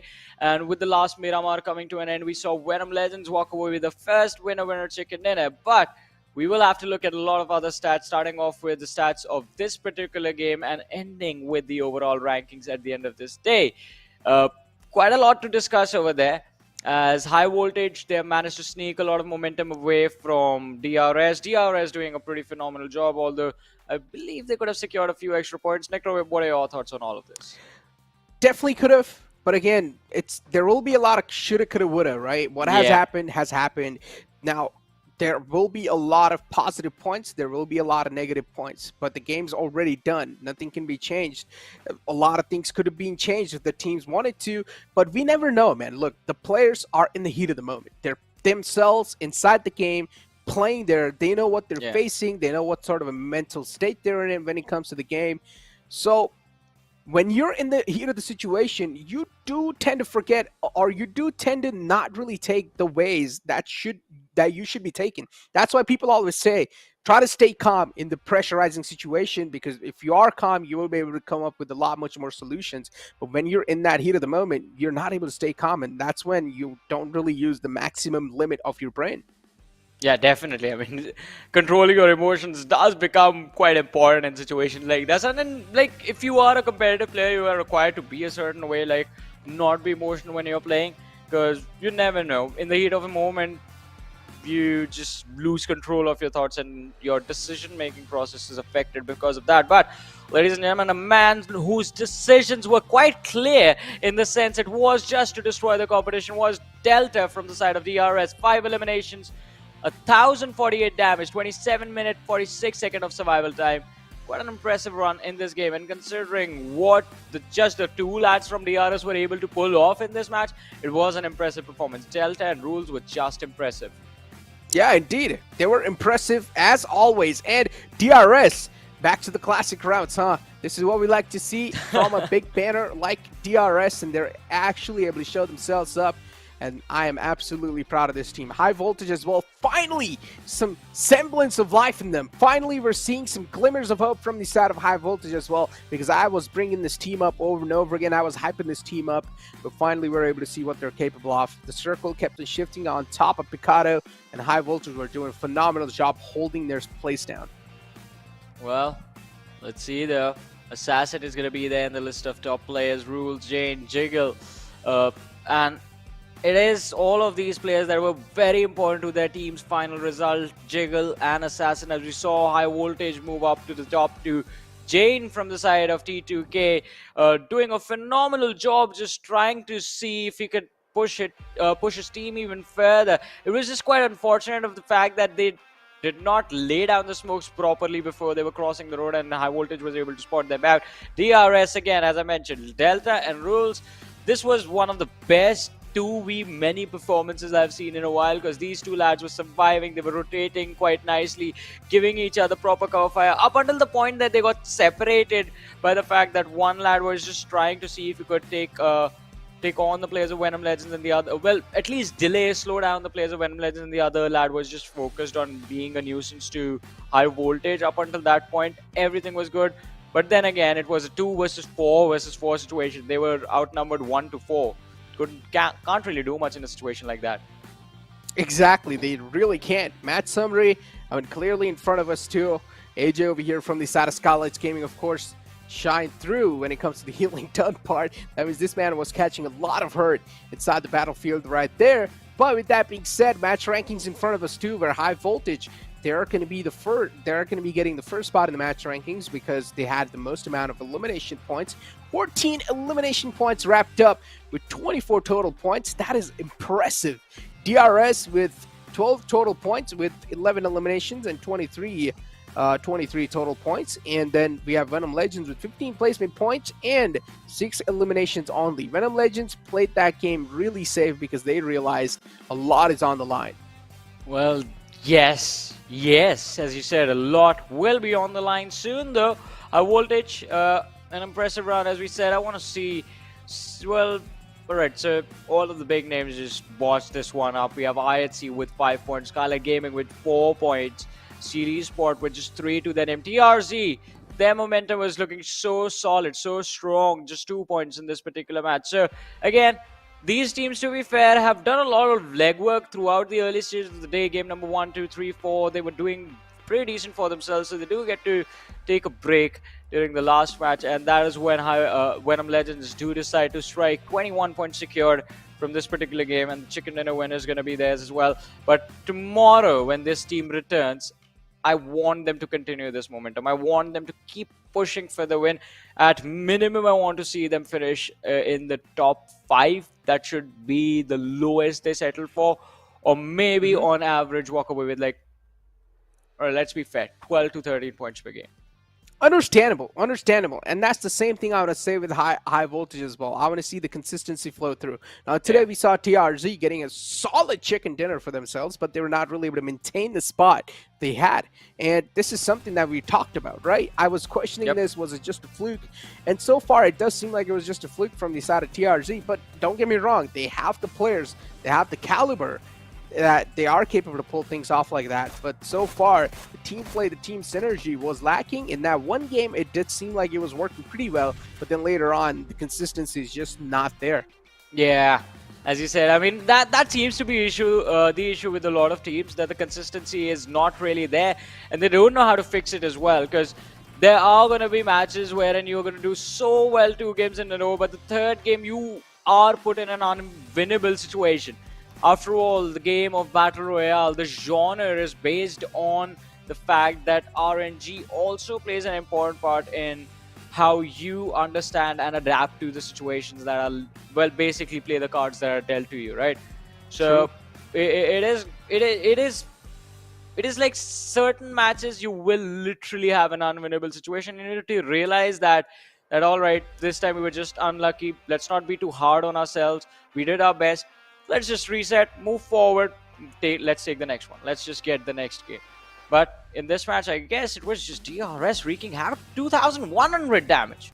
Yeah, DRS, they've been looking really confident lately, and I'm loving it. As the day are passing by, DRS are getting used to the lobby. I'm just thinking that they're getting rid of those jitters easily, and now DRS seems like they're playing on their home ground. DRS looking really strong for ever, it feels like, and they have closed up the distance on Godlike Stalwart 2. As I mentioned, Godlike Stalwart or Stalwart eSports, they only had a cushion for 1 more game, and now that cushion is officially taken away. So Stalwart, it's your guys' time to wake up, because tomorrow it's going to be game time.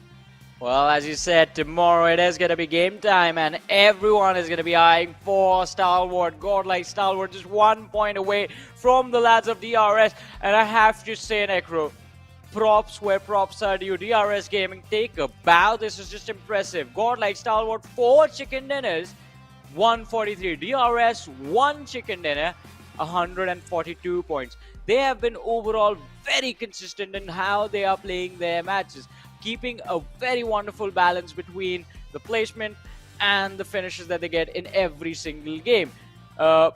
On the other side, we were talking about high voltage as well. This game, this performance does put an impact, Necro. They've jumped up 5 positions in the rankings. Yeah, exactly. They have. And even TRZ, again, back on that 12th spot. Seal as well, really close. Now, as I mentioned, tomorrow is going to be a really important day too, because top 12, as we know, is the goal here. High voltage, you mentioned, a big leap. But are they going to be able to maintain that leap? Because we've seen a lot of teams take that leap and then fall down again. TRZ is a prime example of that. Maintaining that position gets really tough, especially when you have teams like VENOM Legends, Giant, Mara, and even Raw stepping things up. But look at 1952. We started day off with 1952 being on 3rd spot, and now they're on 14th spot, not able to maintain it.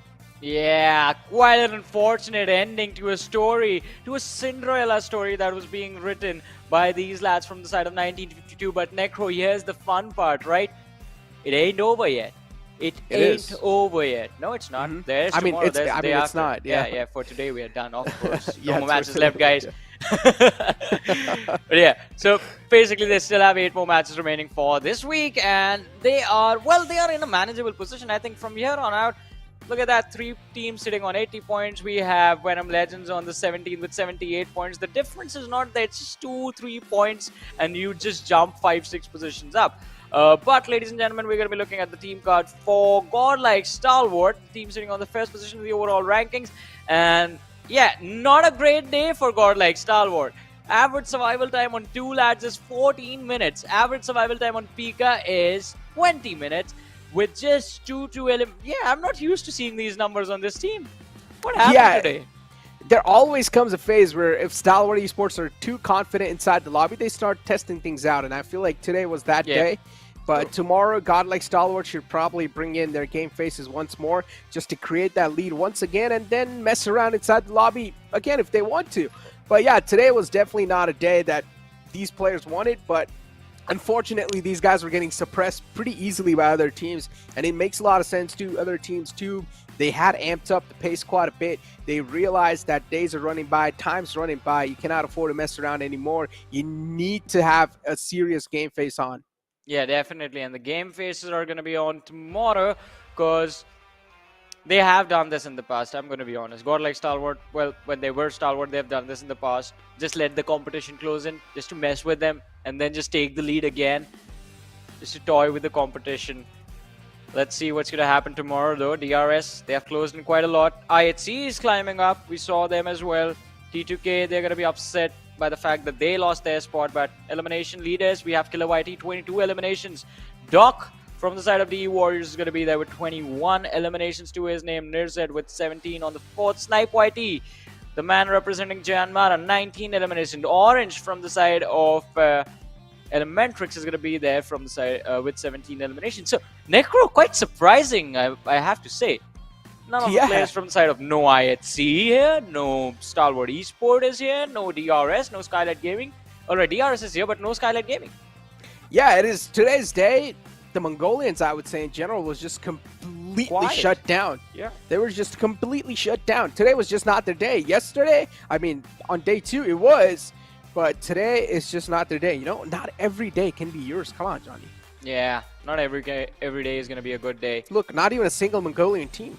Yep, it's just the OG South Asia teams, I guess. Yeah, today was the day of the South Asians.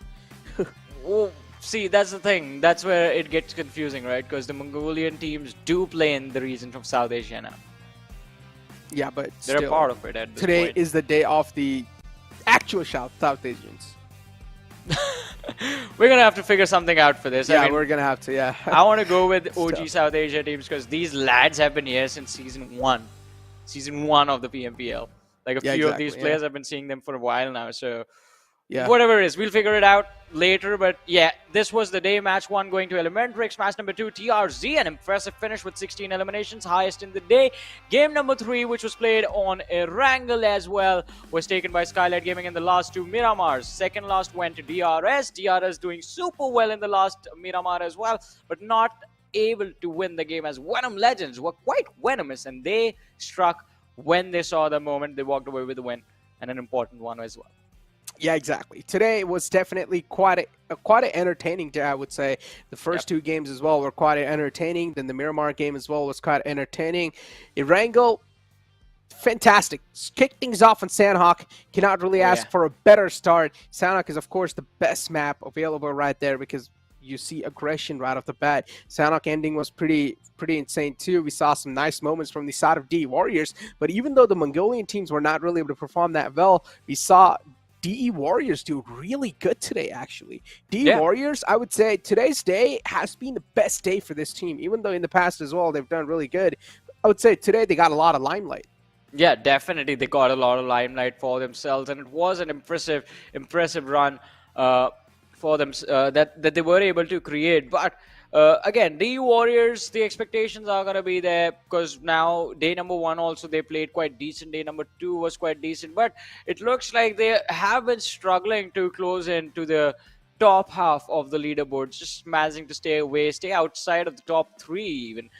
When that moment happens, when they actually break it into the top 3, that's when things will get interesting. But we will have to wait for that, because for now, ladies and gentlemen, our day does come to an end. This is Super Johnny, joined by Necro. We're going to call it a night and take a break. But tune in again tomorrow, because we will have a lot of action lined up for you guys. So see you guys tomorrow. Take care. Bye-bye.